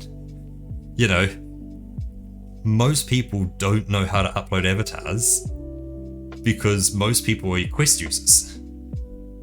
Or they don't care for that. They'll use the public avatar they found in the world somewhere and they love it enough. Like, you look at Iron Snuff, he uses his Dabby avatars. He got them from a public world, they work perfectly fine. You know, he has no idea how to upload, and if he went into it, he'd be like, well, what avatar do I use? Where's my Dabby? There's no Dabbies in here. How do I upload a Dabby avatar? Where do I get a Dabby avatar? And so you get that cycle of like, no one can look how they want to look. Yeah, exactly. If it was, yeah, solo stuff, that might work, but not, yeah, exactly, not what Manny's doing. Yeah, Manny relies on there being a population who doesn't know Manny exists. And because of that, that's what brings cool people in.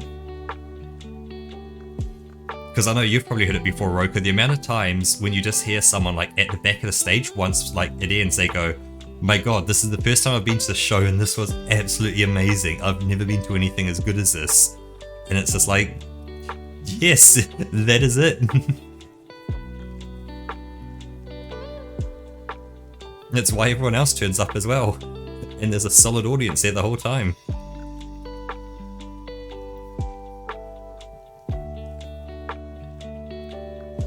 So yeah, I'm hoping for tomorrow.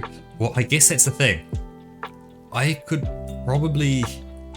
Actually, yeah, because tomorrow's Friday, I have a lot more time to stream. So I'm easily going to have to get through the last remaining puzzles and get them all sorted. Ooh, get for my keyboard. Yeah, I guess that's the thing, that Manifesto spent about a year to a year and a half literally just running around VR Chat meeting people that I remember the streams that I watched them occasionally, and he would be, you know, go to Room of Rain, go to all these other worlds, and he'd just kind of go in as his Lots of Laughs avatar, which was the default orc with, I think it's either the blue or green face, I think, or blue or green skin. But yeah, he was the default orc, and of course he was fairly tall and all that kind of stuff. Of course, desktop still at that point, still desktop now. And yeah, he would do his freestyle raps, he'd tell jokes, he'd, yeah, just do all that kind of stuff and just bullshit around. And like, yeah, some people wouldn't get him because they're a bit too young to get him, but the other people who did get him would, you know, bounce off him, and it was great. And you saw the old school people, that the people joining were like, because he'd be on, you know, green or whatever, so you, like, Pink Lady Kush would be following him, there'd be, who else followed him around as well at that kind of time? He's the guy who did the original, Rock and Roll Werewolf with a kick-ass haircut. I think that could be it.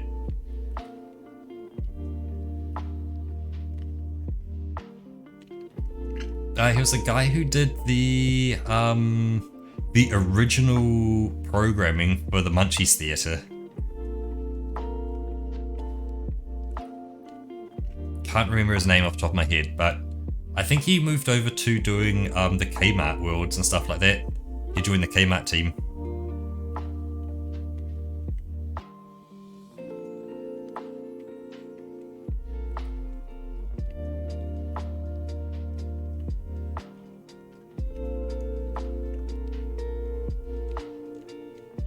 But yeah, I know I met Manifesto kind of, I saw him quite a bit at open mic night, that I used to just spend kind of, yeah, if there weren't many people on, or it was a bit of a quieter day, especially because I was playing a lot during the COVID time, so it's like, finish work, have dinner, jump on VR. And you know, next day, do work, you know, finish work, have dinner, jump on VR. Rinse and repeat for a year, pretty much. And so built up heaps of hours, and I'd just spend a bunch of time in the open mic night world. And so of course I'd just sit there just chilling out, you know, people would come and go and all that kind of stuff. And yeah, he'd pop in, and it was always great when he popped in because he'd jump in line, he'd get up, he'd tell some jokes. It's like, some of those jokes are still ones he tells now, which are great. He'd freestyle or he'd sing a song. It's like, he did the same kind of stuff, but now he's got his own world. And that's pretty cool. So yeah, it's been kind of cool being there throughout the whole journey.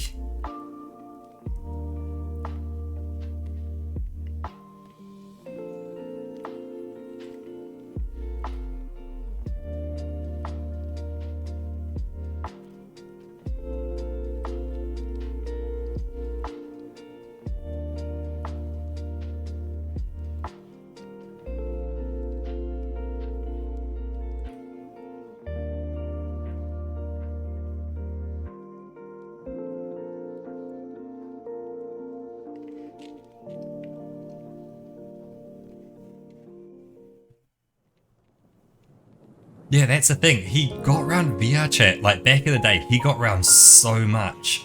Nowadays, when I say I see him around, I see him online, but I don't see him, you know, around.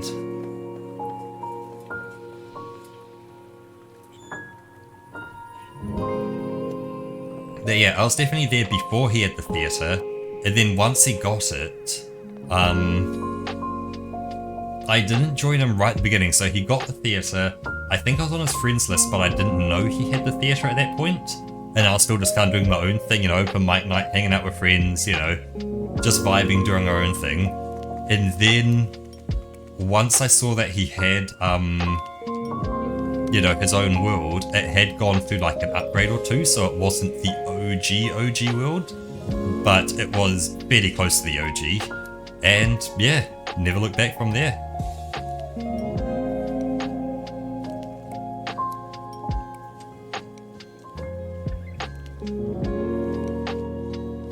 But yeah, I need to wrap things up now because I need to get some good sleep and yeah, rest up for tomorrow because tomorrow's another big day. Although, I do need to say, Roka, some good news that the core network migration over to the new fully rebuilt network for my ISP is going to be happening on December 7th from midnight to 5:30 AM. So it is booked for pretty much exactly next week. I've seen a version before the first version that was ever released, because Felix still has it uploaded on his account, just not set to public.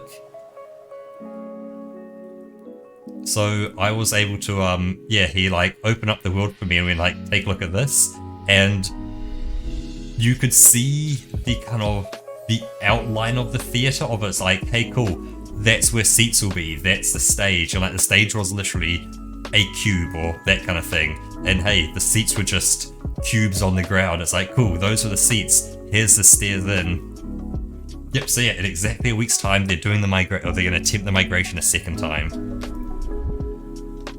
So fingers crossed it goes through this time, because today we've had 814 frames dropped. While before our stream, that is not bad. So that's good. I also see that tonight, so from midnight to 5 AM, or kind of tomorrow night, so December 1st, they're going to be replacing some optical link equipment which is alerting that requires replacement. Customer impact should be minimal as traffic moves to alternate paths. But like, you gotta love an ISP that's willing to tell you, hey, the optical link equipment has alerted us that it needs replacing. Here is gonna be the outage for when we're replacing it. Like, no other ISP would ever tell you that kind of information. But it's like, this one does. It's like, my god, I know when they're doing things. I know when there'll be an outage. I know when there'll be problems and when there won't be problems. Now, obviously, there's the random issues, you know. The piece of equipment shits itself and goes, nah, not today. Like, that happens to every ISP. No one can get around that.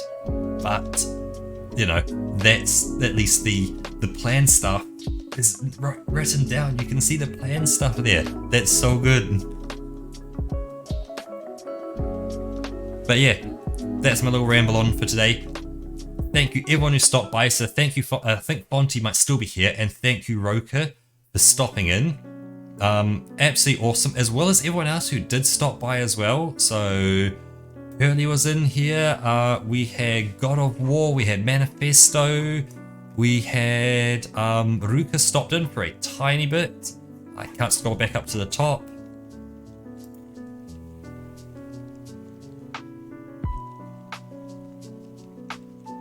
Yep. Today's were the day. You know what you need to do, Roka? When you head into work today and you're in, you know, whatever room has a little whiteboard on it, just down in the corner, write word of the day and write transparency on it. Don't let anyone see you do it. Just write it on there. Use your left hand if you have to, just to hide the font so no one can tell it's your handwriting. And just write word of the day, transparency. But yeah, on that bombshell, I bid everyone farewell, and I hope you have an absolutely wonderful day. Thank you very much for watching, and I'll see you next time. Goodbye!